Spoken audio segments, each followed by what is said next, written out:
ವಿಘ್ನೇಶ್ವರ ವಾಗ್ದೇವಿ ತಾಯಿಯ ಪಾದಕ್ಕೆ ನಮಸ್ಕಾರವನ್ನ ಮಾಡ್ತಾ, ಗುರು ಹಿರಿಯರನ್ನ, ಆರಾಧ್ಯ ದೇವರನ್ನ ಮನಸ್ಸಲ್ಲಿ ಸ್ಮರಣೆಯನ್ನ ಮಾಡ್ತಾ, ವಿಶೇಷವಾದಂತಹ ತರಗತಿಗೆ ಎಲ್ಲರಿಗೂ ಸ್ವಾಗತವನ್ನ ಬಯಸ್ತಾನೆ. ಇದು ಮಾರ್ಗಶಿರ ಮಾಸ. ಮಾರ್ಗಶಿರ ಮಾಸದಲ್ಲಿ ಅತ್ಯಂತ ವಿಶೇಷವಾಗಿರ್ತಕ್ಕಂಥ ನಮ್ಮ ದ್ರಾವಿಡ ಪದ್ಧತಿಯಲ್ಲಿ ಎಲ್ಲರೂ ತಪ್ಪದೆ ಹೇಳ್ತಕ್ಕಂಥದ್ದು ಒಂದು ತಿರುಪ್ಪಾವೈ ಅಂತಕ್ಕಂಥ ಪಾಶುರದ ಬಗ್ಗೆ ಮಾತಾಡಕ್ಕೆ ಹೋಗ್ತಾ ಇದ್ದೇವೆ. ಹಾಗಂದ್ರೆ ಏನು ನಮಗ್ ಗೊತ್ತಿಲ್ಲ, ಅದ್ರ ವಿಶೇಷತೆ ಏನು ನಮಗ್ ಗೊತ್ತಿಲ್ಲ. ಅದೆಲ್ಲವನ್ನ ತಿಳಿಸ್ಕೊಡ್ಬೇಕು ಅಂತಾನೆ 3 ದಿನದ ವಿಶೇಷವಾದಂತಹ ತರಗತಿಯನ್ನ ನಮ್ಮ ಶ್ರೀ ಯದುನಂದನ ಗುರುಕುಲದಲ್ಲಿ ಎಲ್ಲರಿಗೋಸ್ಕರ ನಾನು ಆಯೋಜನೆ ಮಾಡ್ತಾ ಇದ್ದೇವೆ. ಇವತ್ತಿಂದ ಮೊದಲ್ಗೊಂಡು ಇವತ್ತು ಶುಕ್ರವಾರ, ಶನಿವಾರ, ಭಾನುವಾರ, ಸೊ 3 ದಿವಸಗಳ ಕಾಲ ಮಾರ್ಗಶಿರ ಮಾಸ ವಿಶೇಷವಾಗಿರ್ತದೆ. ಸೊ ಈ ಮಾಸದಲ್ಲಿ ಇದನ್ನ ಕೇಳೋದಿದೆಯಲ್ಲ, ಅದು ಅದ್ಭುತವೇ ಸರಿ. ಅದನ್ನ ಪಾರಾಯಣ ಮಾಡೋದು ಕೂಡ ಅಷ್ಟೇ ಒಳ್ಳೇದು. ಆಮೇಲೆ ದಿನಕ್ಕೆ ಒಂದೇ ಒಂದು ಪಾಶುರ ಅಂದ್ರೆ 30 ಅದು ಮಾರ್ಗಶಿರ ಮಾಸ ಅಲ್ 1 ತಿಂಗಳು. ಸೊ 1 ತಿಂಗಳಲ್ಲಿ 1, 2, 3, 4 ಅಂತ ಅದನ್ನ ಕೌಂಟ್ ಮಾಡ್ಕೊಂಡು ಹೋದ್ರೆ 30 ಪಾಶುರಗಳಿದೆ. ಅದೇನು, ಯಾಕೆ ಓದ್ಬೇಕು, ಅದ್ರ ಹಿನ್ನೆಲೆ ಏನು ಅನ್ನೋದನ್ನ ನಾವು ಇವಾಗ ಸವಿಸ್ತಾರವಾಗಿ ತಿಳ್ಕೊಳ್ಳೋಣ. ನೀವೆಲ್ಲರೂ ಅದಕ್ಕೆ ಸಿದ್ಧರಿದ್ದೀರಾ ಅಂತ ಅನ್ಕೊಂತೇನೆ. ನೋಡಿ, ಯಾವುದೇ ಭಾಷೆಗೆ ಭಾವ ಮುಖ್ಯ. ಹಾಗೆಯೇ ನಮ್ಮ ಭಾರತದಲ್ಲಿ ನಾನಾ ವಿಧವಾದ ಭಾಷೆಗಳಿದೆ. ತಮಿಳು, ತೆಲುಗು, ಕನ್ನಡ, ಇಂಗ್ಲಿಷ್, ಸಂಸ್ಕೃತ, ಹಿಂದಿ, ಇನ್ನು ಮುಂತಾದವುಗಳಿದೆ. ಈಗ ನಾವು ಹೆಚ್ಚಾಗಿ ಕನ್ನಡದವರಿದ್ದೀವಿ. ಸೊ ತಮಿಳ್ ನಮ್ಗೆ ಅರ್ಥ ಆಗದೆ ಇರಬಹುದು, ಆದ್ರೆ ಅದ್ರೊಳಗಡೆ ಇರೋ ಭಾವವನ್ನ ಅರ್ಥ ಮಾಡ್ಕೋಬೇಕು. ಭಾಷೆ ಯಾವುದಾದ್ರೇನು ದೇವ್ರನ್ನ ಹೋಗ್ಲಿಕ್ಕೆ, ಭಾಷೆ ಯಾವುದಾದ್ರೇನು ದೇವರಿಗೆ ಕೈ ಮುಗ್ದು ಪ್ರಾರ್ಥನೆ ಮಾಡ್ಲಿಕ್ಕೆ. ಇಲ್ಲಿಂದ ನೀವು ಮಧುರೈ ಮೀನಾಕ್ಷಿಗೆ ಹೋಗಿ ಕೈ ಮುಗಿತೀರಾ, ಅದು ಇರೋದೆಲ್ಲಿ? ತಮಿಳ್ನಾಡಲ್ಲಿ. ಹಾಗಾದ್ರೆ ಕನ್ನಡದಲ್ಲಿ ತಾನೇ ನಾವು ಪ್ರಾರ್ಥನೆ ಮಾಡೋದು, ತಮಿಳಲ್ಲಿ ಮಾಡಲ್ವಲ್ಲ ನಾವು. ಹಾಗೆ 3 ಜನ ದೇವಸ್ಥಾನಕ್ಕೆ ಹೋಗ್ತಾರಂತೆ, ಒಬ್ಬ ಕನ್ನಡ, ಒಬ್ಬ ತಮಿಳು, ಒಬ್ಬ ತೆಲುಗು. ಕನ್ನಡದವನು ಹೋಗ್ತಾನೆ, ತಾಯಿ ಮಧುರ ಮೀನಾಕ್ಷಿ ಹತ್ರ ಪ್ರಾರ್ಥನೆಯನ್ನ ಮಾಡ್ತಾನೆ ಕನ್ನಡದಲ್ಲಿ. ಪಕ್ಕದಲ್ಲಿ ನಿಂತಿರೋ ತಮಿಳವನ್ ಅನ್ಕೊಂತಾನೆ, ಇದು ನಮ್ಮ ಊರಲ್ಲಿ ಇರೋ ದೇವಸ್ಥಾನ, ತಮಿಳ್ ಮಾತ್ರ ಬರೋದು ಮಧುರ ಮೀನಾಕ್ಷಿಗೆ, ಕನ್ನಡದಲ್ಲಿ ಕೇಳ್ತಾ ಇದ್ದಾನೆ, ದೇವ್ರು ಕೇಳಿಸ್ಲಿಲ್ಲ ಅಂತ.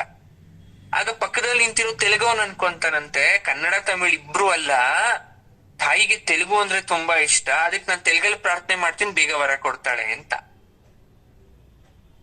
ಆಗ ಅಲ್ಲಿದ್ದಂತ ಪುರೋಹಿತರು ಹೇಳಿದ್ರಂತೆ, ಭಾಷೆ ಯಾವುದೇ ಇರ್ಲಿ, ಭಾಷೆಯಲ್ಲಿರೋ ಭಾವನೆ ಮುಖ್ಯ, ಪ್ರಾರ್ಥನೆ ಮುಖ್ಯ. ಪ್ರಾರ್ಥನೆ ಸತ್ಯ ಆಗಿದ್ರೆ ನೀವ್ ಯಾವುದೇ ಭಾಷೆಯಲ್ಲಿ ಕೇಳಿದ್ರು ಕೂಡ ದೇವ್ರು ವರ ಕೊಡ್ತಾನೆ.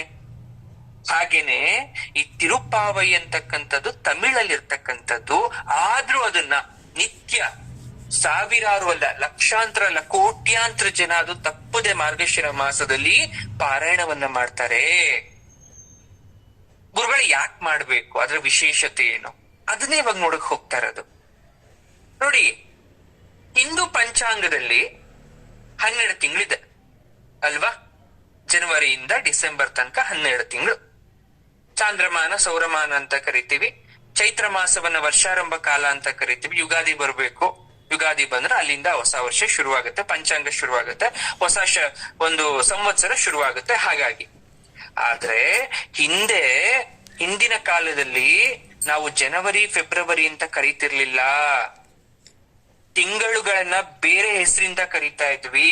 ಜೊತೆಗೆ ಮೊದಲನೆಯ ಮಾಸ ಮಾರ್ಗಶಿರ ಮಾಸ ಆಗಿತ್ತು. ನಾವೇನಿವಾಗ ಯುಗಾದಿ ಹಬ್ಬ ಬರ್ತಾ ಇದೆ, ಚೈತ್ರ ಮಾಸವನ್ನ ಮೊದಲನೇ ಮಾಸ ಅಂತ ಕರೀತಾ ಇದೀವಿ. ಆದ್ರೆ ಹಿಂದೆ ಮಾರ್ಗಶಿರ ಮಾಸ ಮೊದಲನೇ ಮಾಸದಿಂದ ಲೆಕ್ಕಕ್ಕೆ ತಗೊಂತಾ ಇದ್ರು. 12 ತಿಂಗಳಿಗೆ ಭಗವಂತನ 12 ನಾಮ ಇಟ್ಟಿದ್ರು. ಕೇಶವ ಮಾಸ, ಮಾಧವ ಮಾಸ, ದಾಮೋದರ ಮಾಸ ಅಂತ ಒಂದೊಂದ್ ಮಾಸಕ್ಕೆ ಆ ಸ್ವಾಮಿಯ ಹೆಸರನ್ನ ಇಟ್ಟಿದ್ರು. ಎಷ್ಟ್ ಚಂದ ಅಲ್ವಾ? ಭಗವಂತ ನಾಮಸ್ಮರಣೆ ಆದಂಗ ಆಗ್ತಿತ್ತು, ತಿಂಗಳುಗಳ ಹೆಸರು ಹೇಳ್ದಂಗ ಆಗ್ತಾ ಇತ್ತು. ಈ 12 ನಾಮ ಉಚ್ಚಾರಣೆ ಮಾಡೋದ್ರಿಂದ ಯಾವಾಗ್ಲೂ ಗೋವಿಂದ ಅಂತ ಕರೆಯೋದಾಗ್ತಿತ್ತಲ್ಲ ನಮ್ಗೆ. ಆಯಾ ಮಾಸಗಳನ್ನ ಗೋವಿಂದ ಮಾಸ ಅಂತಾನೂ ಇತ್ತು. ಇಲ್ಲಿ ಮಾರ್ಗಶಿರ ಮಾಸದಲ್ಲಿ ಆಂಡಾಳ್ ಕೇಳಿದ್ದೀರಾ? ದೇವರ ಹೆಸರು ಆಂಡಾಳ್ ಅಂತ. ಅದನ್ನ ತಮಿಳಲ್ಲಿ ಆಂಡಾಳ್ ಅಂತ ಕರೀತಾರೆ, ಅಥವಾ ಗೋದಾದೇವಿ ಅಂತ ಕೂಡ ಕರೀತಾರೆ. ಗೋದಾ ಅಂತಕ್ಕಂಥದ್ದು ಅವಳ ತಂದೆ ತಾಯಿ ಇಟ್ಟಂತ ಹೆಸರು. ಆದ್ರೆ ವಿಶೇಷವಾಗಿ ಆಕೆ ಬೇರೆ ಯಾರೂ ಅಲ್ಲ, ಭೂದೇವಿ. ಸ್ವತಃ ಭೂದೇವಿನೇ ಈ ಅವತಾರವನ್ನ ಎತ್ತಿ ಆಂಡಾಳ್ ಅಥವಾ ಗೋದಾದೇವಿಯಾಗಿ ಮಾರ್ಗಶಿರ ಮಾಸದಲ್ಲಿ ಕಠಿಣವಾದ ವ್ರತವನ್ನ ಮಾಡಿ ಆ ಸ್ವಾಮಿಯಾದಂತಹ ಕೃಷ್ಣ ಅಥವಾ ರಂಗನನ್ನ ಕೈ ಹಿಡಿತಾಳೆ. ಅವಳು ಒಂದು ವ್ರತವನ್ನ ಮಾಡ್ತಾಳೆ. ಆ ವ್ರತದ ಮಾಡ್ಬೇಕಾದ್ರೆ ಯಾವ ರೀತಿಯನ್ನ ಮಾಡಿದ್ಲು, ಅದೇ ಇದರಲ್ಲಿ ಇರ್ತಕ್ಕಂಥ ತಿರುಪಾಯಲ್ಲಿ ಇರ್ತಕ್ಕಂಥ ವಿಶೇಷ. ನೋಡಿ, ಹಿಂದೆ ದ್ವಾಪರದಲ್ಲಿ, ದ್ವಾಪರ ಅಂದ್ರೆ ನಿಮ್ಗೆಲ್ರಿಗೂ ಗೊತ್ತಾಗ್ಬೇಕು ಎಲ್ಲಿ ಅಂತ, ಕೃಷ್ಣ ಇದ್ದಂತಹ ಸ್ಥಳ ದ್ವಾಪರ ಯುಗದಲ್ಲಿ ಗೋಕುಲದ ಗೋಪ ಕನ್ಯರೆಲ್ಲ ಏನ್ ಮಾಡ್ತಾರೆ, ಮಾರ್ಗಶಿರದಲ್ಲಿ ಒಂದು ವ್ರತವನ್ನ ಆಚರಣೆ ಮಾಡ್ತಾರೆ. ಯಾರ ಕುರಿತಾಗಿ? ಪಾರ್ವತಿ ದೇವಿ ಕುರಿತಾಗಿ. ಯಾಕೆ ವ್ರತವನ್ನ ಮಾಡ್ತಾರೆ ಅಂದ್ರೆ, ಶ್ರೀಕೃಷ್ಣನೇ ನನ್ನ ಪತಿ ಆಗಬೇಕು ಅಂತ ಮುಗ್ಧ. ಎಷ್ಟು ವರ್ಷ ಗೊತ್ತಾ ಅವ್ರಿಗೆ ವ್ರತ ಮಾಡಿದವ್ರಿಗೆ? 10 ವರ್ಷದ ಒಳಗಡೆ ಇರೋರು, 5 ವರ್ಷದಿಂದ 10 ವರ್ಷದ ಒಳಗಡೆ ಇರ್ತಕ್ಕಂಥ ಬಾಲ ಗೋಪಿಕೆಯರು ಏನ್ ಮಾಡ್ತಾರೆ, ಮಾರ್ಗಶಿರ ಮಾಸದಲ್ಲಿ ಕೃಷ್ಣನಿಗೋಸ್ಕರ ವ್ರತವನ್ನ ಮಾಡ್ತಾರೆ. ಕೃಷ್ಣನಲ್ಲಿ ಅವರಿಗೆ ಅಷ್ಟು ಪ್ರೀತಿ ಇತ್ತು. ಈ ಕಡೆ ಗೋದಾದೇವಿ, ಅವಳು ಸ್ವಂತ ಮಗಳೆಲ್ಲ, ಹೂದೋಟದಲ್ಲಿ ಸಿಕ್ಕಂತಹ ಮುಗ್ಧ ಮಗು, ಅದು ಹೆಣ್ಣು ಮಗು ಸಿಗುತ್ತೆ. ಗೋದಾದೇವಿಯ ತಂದೆ ಪೆರಿಯಾಳ್ವಾರ್ ಅಥವಾ ವಿಷ್ಣು ಶರ್ಮಾ ಅಂತ ಕೂಡ ಕರೀತಾರೆ. ಆ ಪೆರಿಯಾಳ್ವಾರ್ ಏನ್ ಮಾಡ್ತಾರೆ, ಚಿಕ್ಕ ವಯಸ್ಸಿಂದ ಮಗಳಿಗೆ ಕೃಷ್ಣನ ಕಥೆಯನ್ನ ಹೇಳ್ತಾ ಇರ್ತಾರೆ. ಅವಳು ಕೃಷ್ಣನ ಕಥೆಯನ್ನ ಕೇಳಿ ಕೇಳಿ ಕೇಳಿ ನಾನೂ ಕೂಡ ಗೋಪಿಕೆ ಅಂತ ಭಾವಿಸ್ಕೊಂಬಿಟ್ಲು. ಹೆಣ್ಮಗ್ಳು ಗೋಪಿಕೆ ಅಂತ ಭಾವಿಸ್ಕೊಂಡು ಏನ್ ಮಾಡಿದ್ಲು, ಈ ಮಾರ್ಗಶಿರ ಮಾಸದಲ್ಲಿ ಆ ಗೋಪಿಕೆಯರ್ ಮಾಡಿದ್ರಲ್ಲ, ಈಗ ನಾನೂ ಮಾಡ್ಬೇಕು ಅಂತ ಅನ್ಕೊಂಡು ಬೇರೆ ಎಲ್ಲ ಗೋಪಿಕೆಯರನ್ನ ಎಬ್ಬಿಸಿ ಯಮುನಾ ನದಿಯಲ್ಲಿ ಸ್ನಾನ ಮಾಡಿಸಿ ವ್ರತವನ್ನ ಆಚರಣೆ ಮಾಡಕ್ಕೆ ಶುರು ಮಾಡಿದ್ಲು. ಯಾರು? ಗೋದಾದೇವಿ. ಯಾತಕ್ಕೋಸ್ಕರ? ಕೃಷ್ಣನೇ ನನ್ ಗಂಡ ಆಗ್ಬೇಕು ಅನ್ನೋ ವಿಚಾರಕ್ಕೆ. ಯಾಕಂದ್ರೆ ಗೋಪಿಕೆಯರು ಕಾತ್ಯಾಯನಿ ವ್ರತವನ್ನ ಆಚರಣೆ ಮಾಡಿದ್ರಲ್ಲ, ನಾನು ಮಾಡ್ತೀನಿ. ಆದ್ರೆ ವಿಶೇಷ ಗೊತ್ತಾ, ಆ ಗೋಪಿಕೆಯರನ್ನೆಲ್ಲ ಎಬ್ಬರಿಸಿ ಇವಳು ವ್ರತ ಮಾಡಿಸಿ ಎಲ್ಲ ಮಾಡ್ತಾ ಇರೋದು, ಗೋಪಿಕೆಯರನ್ನ ಕರ್ಕೊಂಡು ಹೋಗಿ ಕೃಷ್ಣನನ್ನ ಎಬ್ಬಿಸಿ ಅವನ ಗಮನವನ್ನ ಅವಳ ಕಡೆ ಸೆಳ್ಕೊಳೋದಕ್ಕೋಸ್ಕರ, ಅಟ್ರಾಕ್ಟ್ ಮಾಡ್ಬೇಕು, ನನ್ನನ್ನೇ ನೋಡ್ಬೇಕು ಕೃಷ್ಣ ಅಂತ. ಆದ್ರೆ ಅವಳದು ಇಮ್ಯಾಜಿನೇಷನ್ನು, ನಿಜವಾಗ್ಲೂ ಅಲ್ಲಿ ಯಾವುದೇ ಗೋಪಿಕೆಯರು ಇರ್ಲಿಲ್ಲ. ಆ ಮಗುಗೆ ಮೆಚುರಿಟಿ ಇರ್ಲಿಲ್ಲ. ಶ್ರೀವಿಲ್ಲಿಪುತ್ತೂರಲ್ಲಿ ಜನ್ಮ ಆಯ್ತು. ಯಾರ್ದು? ಗೋದಾದೇವಿದು. ತಮಿಳ್ನಾಡಲ್ಲಿದೆ ಅದು ಶ್ರೀವಿಲ್ಲಿಪುತ್ತೂರ್ ಅಂತಕ್ಕಂಥ ಸ್ಥಳ. ಆ ಶ್ರೀವಿಲ್ಲಿಪುತ್ತೂರೇ ಅವಳ ಗೋಕುಲ. ಅವಳ ಮನಸ್ಸಲ್ಲಿ ನಾನು ಗೋಕುಲದಲ್ಲಿ ಇದ್ದೀನಿ ಅಂತ. ಅಲ್ಲಿರುವ ಭಕ್ತ ಭಾಗವತರೆಲ್ಲ ಗೋಪಿಕೆಯರ ಸ್ನೇಹಿತರು ಅಂತ ಅವಳಿಗೆ. ಇಲ್ಲಿರೋರೆಲ್ಲ ನಾನು ಇರೋದೇ ದ್ವಾಪರದಲ್ಲಿ, ಇಲ್ಲಿ ಸುತ್ತಮುತ್ತ ಇರೋರೆಲ್ಲ ಗೋಪಿಕೆಯರು ಅಂತ ಅನ್ಕೊಂಡ್ಬಿಟ್ಟಿದ್ದಾಳೆ ಪಾಪ ಮಗಳು. ಅದವಳ ಕಲ್ಪನೆ. ಭೂದೇವಿಯ ಅವತಾರವಾದ ಗೋದೆಗೆ ಭಗವಂತನ ಗುಣಗಳ ಬಗ್ಗೆ ಯಾರು ಹೇಳ್ಕೊಡ್ಬೇಕಾಗಿಲ್ಲ. ಯಾಕಂದ್ರೆ ಭೂದೇವಿ ಅಂದ್ರೆ ಸದಾ ವಿಷ್ಣುವಿನ ಜೊತೆಯಲ್ಲಿ ನಿಂತು ನಾರಾಯಣನ ಜೊತೆಯಲ್ಲಿ ಇರ್ತಕ್ಕಂಥವಳ ತಾಯಿ. ಅವಳು ಮಗು ಆಗಿದ್ರೇನು, ಕಣ್ ಮುಚ್ಕೊಂಡಿದ ತಕ್ಷಣ ಆತನ ನಾಮ ನಾಲ್ಗೆ ಮೇಲೆ ಬಂದೇ ಬಿಡ್ತಿತ್ತು. ಅವಳು ಈ ವ್ರತವನ್ನ ಮಾಡ್ತಾ ರಚಿಸಿದ ತಿರುಪ್ಪಾವೈ, ನಾಚಿಯಾರ್ ತಿರುಮೋಳಿ ಅಂತಕ್ಕಂಥ 2 ಗ್ರಂಥಗಳು ಭಕ್ತಿ ಭಾವವನ್ನ ಹುಟ್ಟಾಕತ್ತೆ. ಈ ಮಾರ್ಗಶಿರ ಮಾಸದಲ್ಲಿ ಇದನ್ನ ಪಾರಾಯಣ ಮಾಡೋದ್ರಿಂದ, ಇದನ್ನ ಓದೋದ್ರಿಂದ ಅತೀವವಾದಂತಹ ಸುಖ, ಶಾಂತಿ ಲಭಿಸುತ್ತೆ ಅಂತಕ್ಕಂಥದ್ದು. ಮತ್ತು ಇನ್ನೊಂದು ನೆನ್ಪಿರ್ಲಿ, ತಿರುಪತಿ ತಿಮ್ಮಪ್ಪನ ದೇವಸ್ಥಾನದಲ್ಲಿ, ಆ ವೆಂಕಟೇಶ್ವರನ ಆಲಯದಲ್ಲಿ ಮಾರ್ಗಶಿರ ಮಾಸದ 1ನೇ ದಿವಸದಿಂದ ಮುಗಿಯೋ ತನಕ ಈ ತಿರುಪ್ಪಾವಯ್ಯನ್ನ ಆ ವೆಂಕಟೇಶ್ವರನ ಮುಂದೆ ಸುಪ್ರಭಾತದ ಜೊತೆಗೆ ಹಾಡಿ ಎಬ್ಬರಿಸ್ತಾರೆ. ಬೇರೆ ದಿನದಲ್ಲಿ ಕೇವಲ ಸುಪ್ರಭಾತವನ್ನ ಮಾತ್ರ ಹೇಳಿದ್ರೆ, ಈ ವಿಶೇಷವಾದ ಮಾರ್ಗಶಿರ ಮಾಸದಲ್ಲಿ ತಿರುಪ್ಪಾವಯ್ಯನ್ನ ಪಾರಾಯಣ ಮಾಡಲಾಗತ್ತೆ. ಕೌಸಲ್ಯ, ಸುಪ್ರಜಾ, ಅದರ ಜೊತೆಗೆ ಇದನ್ನು ಕೂಡ. ಹಾಗಾದ್ರೆ ಈ 30 ಪಾಶುರಗಳಲ್ಲಿ ಏನೇನ್ ಹೇಳಿದ್ದಾರೆ ಗೋದಾದೇವಿ? ಈಗ ನಿಮ್ಗೆ ಗೊತ್ತಾಯ್ತು ಗೋದಾದೇವಿ ಯಾರು? ಭೂದೇವಿ ಅವತಾರ. ಅವಳು ಭೂಮಿ ಮೇಲೆ ಒಂದು ಹೂದೋಟದಲ್ಲಿ ಆ ಪೆರಿಯಾಳ್ವಾರ್ ಅಥವಾ ವಿಷ್ಣು ಚಿತ್ತರಿಗೆ ಮಗಳಾಗಿ ಸಿಗ್ತಾರೆ. ಅವನಂತೂ ಕೃಷ್ಣನ ಅತೀವವಾದ ಭಕ್ತ, ಅಷ್ಟು ಪರಮ ಭಕ್ತ ಅವನು. ಶ್ರೀವಿಲ್ಲಿಪುತ್ತೂರಲ್ಲಿ ಇರ್ತಾರೆ.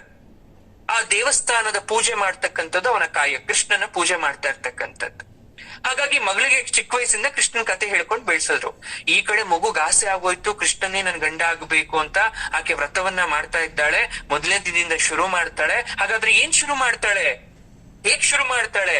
ಆ ಗೋಪಿಕೆಯರು ಇದಾರೆ ಅಂತ ಅನ್ಕೊಂಡು ಯಾವ ರೀತಿ ಅವ್ರನ್ನೆಲ್ಲ ಎಬ್ಬರಿಸ್ತಾಳೆ ಆಕೆ, ಅದನ್ನ ನಾವು ಇನ್ ಮುಂದೆ ನೋಡ್ತಾ ಹೋಗೋಣ ಈ 3 ದಿವಸಗಳ ಕಾಲ. ತನಿಯನ್ ಅಂತ ಬರುತ್ತೆ ಪ್ರಾರಂಭದಲ್ಲಿ. ತಿರುಪ್ಪಾವೈ ಪದ್ಯ ರೂಪದ ಪ್ರಬಂಧಕ್ಕೆ ತನಿಯನ್. ಈಗ ಏನೇ ಒಂದು ಶುರು ಮಾಡ್ಬೇಕಾದ್ರೆ ಅದ್ರ ಬಗ್ಗೆ ವಿಚಾರವನ್ನ ಕೊಡ್ತಕ್ಕಂಥದ್ದು, ಅದನ್ನ ತನಿಯನ್ ಅಂತ ಕರೀತಾರೆ.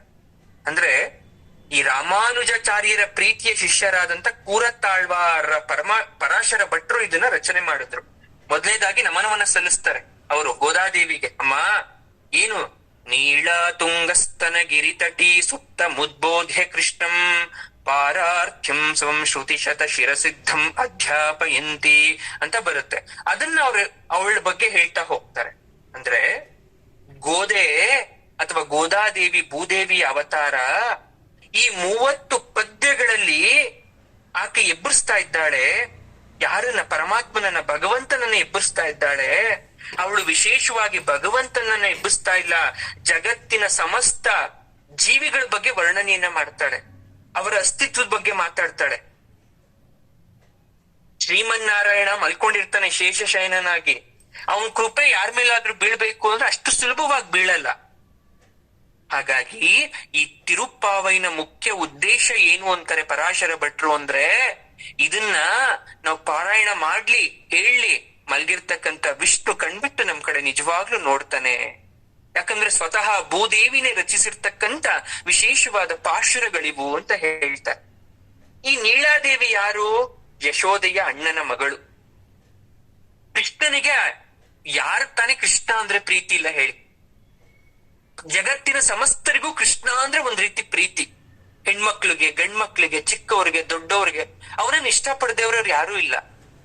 ಹಾಗೆ ಕೃಷ್ಣನಿಗೆ ಅವಳ ಮೇಲೆ ಅಪರಿಮಿತವಾದ ಪ್ರೇಮ. ಈ ಕಡೆ ಗೋದೆ ಚಿಂತೆ ಪಡ್ತಾ ಇದ್ದಾಳೆ. ಏನು? ನಾನು ಭಗವಂತನನ್ನ ತುಂಬಾ ಪ್ರೀತಿ ಮಾಡ್ತೀನಿ, ಇವನು ನಾರಾಯಣ ನನ್ ಕಡೆ ನಿಜವಾಗ್ಲೂ ಮುಖವನ್ನ ಮಾಡ್ತಾನಪ್ಪ ಸ್ವಾಮಿ, ನಾನು ಅವನ ಮನಸ್ಸನ್ನ ಒಲಿಸ್ಕೋಬೇಕು ಅಂದ್ರೆ ಪರಿಪರಿಯಾಗಿ ಸ್ತುತಿ ಮಾಡ್ಬೇಕು, ನಾನು ಅವನನ್ನ ಕೇಳ್ಕೋಬೇಕು. ವೇದಗಳಲ್ಲಿ ಹೇಳ್ತಾರೆ ನೋಡಿ, ಭಗವಂತನನ್ನ ಪೂಜಿಸೋದು ಹೇಗೆ ನಮ್ಮ ಕರ್ತವ್ಯನೋ ಹಾಗೆ ನಮ್ಮನ್ನ ಜನನ ಮರಣ ಚಕ್ರದಿಂದ ಬಿಡುಗಡೆ ಮಾಡೋದು ಪರಮಾತ್ಮನ ಕರ್ತವ್ಯ. ಈಗ ನಾನೇನಾದ್ರೂ ಒಬ್ರು ಕೊಡ್ತಾ ಇದ್ದೀನಿ ಅಂದ್ರೆ ಅವರು ನನ್ಗೇನಾದ್ರೂ ಕೊಡ್ಬೇಕಲ್ಲ. ಪರಮಾತ್ಮನ ನಾಮ ನಾನು ಹೇಳ್ತಾ ಇದ್ದೀನಿ ಅಂದ್ರೆ ರೀಸನ್ ಏನು? ಈ ಜನನ ಮರಣ ಚಕ್ರದಿಂದ ಅವ್ನು ಬಿಡುಗಡೆ ಮಾಡ್ಬೇಕು. ಪರಮಾತ್ಮನ್ ಪೂಜೆ ಮಾಡೋದು ಹಾಗೆ ಅಲ್ವಾ, ಲಾಭಾಪೇಕ್ಷೆಗೋಸ್ಕರ. ಅದು ಸಾಮಾನ್ಯ, ಅದು ತಪ್ಪು ಅಂತ ಹೇಳಕ್ ಆಗಲ್ಲ ಅದನ್ನ. ಇನ್ನೊಂದು ವಿಚಾರ, ಶಾಶ್ವತವಾಗಿ ನನ್ನನ್ನ ಅವನ ಬಳಿಲೇ ಇರಿಸ್ಕೋಬೇಕು, ಅದೇ ನನ್ನ ಪ್ರಾರ್ಥನೆ. ಇದನ್ನ ಮರ್ತಂತೆ ನಾಟಕ ಆಡ್ಕೊಂಡ್ ಮಲಗಿದಾನೆ ನಾರಾಯಣ. ಕೃಷ್ಣ ಏನ್ ಸಾಮಾನ್ಯನಾ? ನಾಟಕ ಆಡ್ತಾನೆ ಅವನು ತುಂಬಾ ತುಂಟ ಅವನು. ಹಾಗಾಗಿ ಅವನು ಮರ್ತೋಗ್ಬಿಟ್ಟಿದ್ದಾನಲ್ಲ, ನಾನು ಏನ್ ಮಾಡ್ತೀನಿ ಇವಾಗ ಅಂತ ಗೋದೆ ಏನ್ ಮಾಡ್ತಾಳೆ? ಭಗವಂತನಿಗೆ ನೆನಪು ಮಾಡ್ತಾಳೆ. ಈ 30 ಸ್ತುತಿ ಮಾಡೋದ್ರ ಮೂಲಕ ತಾನು ಮುಡಿದುಟ್ಟುಕೊಂಡ ಹೂಮಾಲೆಯಿಂದ ಪ್ರೇಮದಿಂದ ಬಲವಂತವಾಗಿ ಕಟ್ಟಾಕಿ ತನ್ನೆಡೆಗೆ ಸೆಳೆದುಕೊಳ್ತಾಳೆ ಗೋದಾದೇವಿ. ಇಂಥ ಗೋದಾದೇವಿಗೆ ನಾವು ನಮಸ್ಕಾರವನ್ನ ಮಾಡ್ಬೇಕು ಅಂತಾರೆ ಪರಾಶರ ಭಟ್ರು. ಇಂತಹ ಪರಾಶರ ಭಟ್ರು ತಿಳಿಸಿರ್ತಕ್ಕಂಥ ವಿಶೇಷವಾದಂತಹ ಈ 30 ಪದ್ಯಗಳೆಲ್ಲ ತಿರುಪಾವೈ ಅಂತಕ್ಕಂಥದ್ದನ್ನ, ಈ ಪ್ರವಚನವನ್ನ ಯಾರೆಲ್ಲ ಶಿಷ್ಯವೃಂದ ಕೇಳ್ತಿರೋ, ಯಾರೆಲ್ಲ ಪಾರಾಯಣವನ್ನ ಮಾಡ್ತಿರೋ ಅತೀವವಾದ ಆನಂದವನ್ನ ಪಡೆಯೋದ್ರಲ್ಲಿ ಸಂಶಯವಿಲ್ಲ. ಗೋದಾದೇವಿ ಜನಿಸಿದ್ದು ಎಲ್ಲಿ? ಶ್ರೀವಿಲ್ಲಿಪುತ್ತೂರಲ್ಲಿ. ಅದು ಹೇಗಿದೆ? ಸುಂದರವಾದ ನಗರ, ಹಂಸಗಳು ಅಲ್ಲಲ್ಲಿ ತೇಲೋ ಕೊಳಗಳಿದೆ, ಸುಂದರವಾದ ಕೊಳಗಳಲ್ಲಿ ಕಮಲದ ಹೂವು, ಜೊತೆಗೆ ಬಿಳಿಯಾದಂತಹ ಹಂಸ ಪಕ್ಷಿ, ಎಲ್ಲಿ ನೋಡಿದ್ರು ಹೂಗಿಡ. ಒಂದು ಕಾಲ ಕಾಲದಲ್ಲಿ ಶ್ರೀವಿಲ್ಲಿಪುತ್ತೂರ್ ಹೂವಿನ ತೋಟ, ಸುಂದರವಾದ ನಗರ, ವಿಷ್ಣು ಚಿತ್ತರ ವಾಸ. ಅಲ್ಲಿ ಗೋದಾದೇವಿ ಜನಿಸ್ತಾಳೆ, ಸಿಗ್ತಾಳೆ. ಯಾವಾಗ ಗೋದಾದೇವಿ ಜನಿಸಿದ್ಲು ಇನ್ನೂ ಶ್ರೀವಿಲ್ಲಿಪುತ್ತೂರು ನಗರ ಬಹಳ ಸಮೃದ್ಧಿ ಆಗೋಯ್ತು. ಭೂದೇವಿನ ಜನಿಸಿದ್ಮೇಲೆ ಇನ್ನೇನ್ ಬೇಕು ನಮಗೆ? ಗೋದಾದೇವಿ ಹೇಗಿದ್ಲು ಗೊತ್ತಾ? ಹೆಣ್ಮಗು ಅತ್ಯಂತ ಸುಂದರಿ. ಅವಳು ಸುಂದರಿ ಅಂತ ಅವಳು ಗೊತ್ತಿತ್ತು ಗೋದಾದೇವಿಗೆ. ಹಾಗಾಗಿ ಹೋಗ್ ಒಂದಿನ ಕನ್ನಡಿ ಮುಂದೆ ನಿಂತ್ಕೊಂತಾಳಂತೆ, ತನ್ನ ಸೌಂದರ್ಯವನ್ನ ನೋಡ್ತಾಳಂತೆ, ನಗ್ತಾಳಂತೆ. ಈ ಸೌಂದರ್ಯಕ್ಕೆ ತಕ್ಕನಾದವನು ಆ ರಂಗನಾಥನೇ, ಇನ್ಯಾರು ನನಗೆ ಪತಿಯಾಗಿ ನಾನು ಪಡೆಯಲ್ಲ, ರಂಗನಾಥನನ್ನ ಮಾತ್ರ ನಾನು ಪತಿಯಾಗಿ ಪಡಿತೇನೆ. ಹೋಗದಂತೆ, ಹೂ ಮುಡ್ಕೊಳದಂತೆ, ತುಂಬಾ ಬೊಟ್ಟಿಟ್ಕೊಳದಂತೆ, ವಿಧ ವಿಧವಾದ ಒಡವೆಗಳನ್ನ ಹಾಕೊಳದಂತೆ, ಕನ್ನಡಿ ಮುಂದೆ ನಿಂತ್ಕೊಳದಂತೆ, ಪಕ್ಕದಲ್ಲಿ ರಂಗನಾಥ ನಿಂತಿದ್ದಾನೆ ಅಂತ ಇಮ್ಯಾಜಿನ್ ಮಾಡ್ಕೊಳದಂತೆ, ಕಾಲ್ಪನಿಕ ಕತೆ ಊಹಿಸ್ಕೊಳದಂತೆ. ಅವಳು ಮುಡ್ದಿರ್ತಕ್ಕಂಥ ಮಾಲೆಯನ್ನ ಅವರಿಬ್ರು ಸೇರಿ ಕಟ್ಟಾಕೊಂತಿದ್ಲಂತೆ. ಪಕ್ಕದ ರಂಗನಾಥ ನಿಂತಿದ್ದಾನೆ, ಇವನೆಲ್ಲೂ ಹೋಗಬಾರ್ದು, ನನ್ನ ಹತ್ರನೇ ಇರ್ಬೇಕು ಅಂತ ಕಟ್ಟಾಕೊಂತಾಳಂತೆ. ಹೀಗೆ ರಂಗನಾಥನನ್ನ ಒಲಿಸಿಕೊಂಡ ಗೋದಾದೇವಿಯ ಸ್ತುತಿ ನಾವು ಪಾರಾಯಣ ಮಾಡಿದ್ರೆ ನಾವ್ಯಾಕೆ ಆ ಭಗವಂತನನ್ನ ಒಲಿಸ್ಕೊಳಕ್ಕಾಗಲ್ಲ? ಖಂಡಿತ ಒಲಿಸ್ಕೊಬಹುದು. ಪ್ರತಿದಿನ ತಂದೆ ದೇವಸ್ಥಾನದ ಪೂಜೆ ಮಾಡ್ತಾರೆ, ಪರಮಾತ್ಮನಿಗೆ ಹೂಮಾಲೆಯನ್ನ ಕಟ್ಟಿ ಅರ್ಪಣೆಯನ್ನ ಮಾಡ್ಬೇಕು. ಆಕೆ ಏನ್ ಮಾಡ್ತಾ ಇದ್ದಾಳೆ? ಹೂಮಾಲೆಯನ್ನೆಲ್ಲ ಕಟ್ಟಿ ಮೊದಲು ತಾನು ಮುಡಿತಾ ಇದ್ದಾಳೆ, ತನ್ನ ಕುತ್ತಿಗೆಗೆ ಹಾಕೊಂತ ಇದ್ದಾಳೆ, ಕನ್ನಡಿ ಮುಂದೆ ಹೋಗಿ ನಿಂತ್ಕೊಂತ ಇದ್ದಾಳೆ, ಆಮೇಲೆ ತಗೊಂಡೋಗಿ ತಂದೆ ಕೊಡ್ತಾ ಇದ್ದಾಳೆ. ಇದು ಗೊತ್ತಿಲ್ಲ. ಹಾಗಾಗಿ ಈ ರೀತಿ ಮಾಡ್ತಾ ಮಾಡ್ತಾ ಕಡೆಗೆ ಭಗವಂತನ ದರ್ಶನ ಆಗತ್ತೆ, ಅವರಿಬ್ಬರ ವಿವಾಹ ಆಗತ್ತೆ.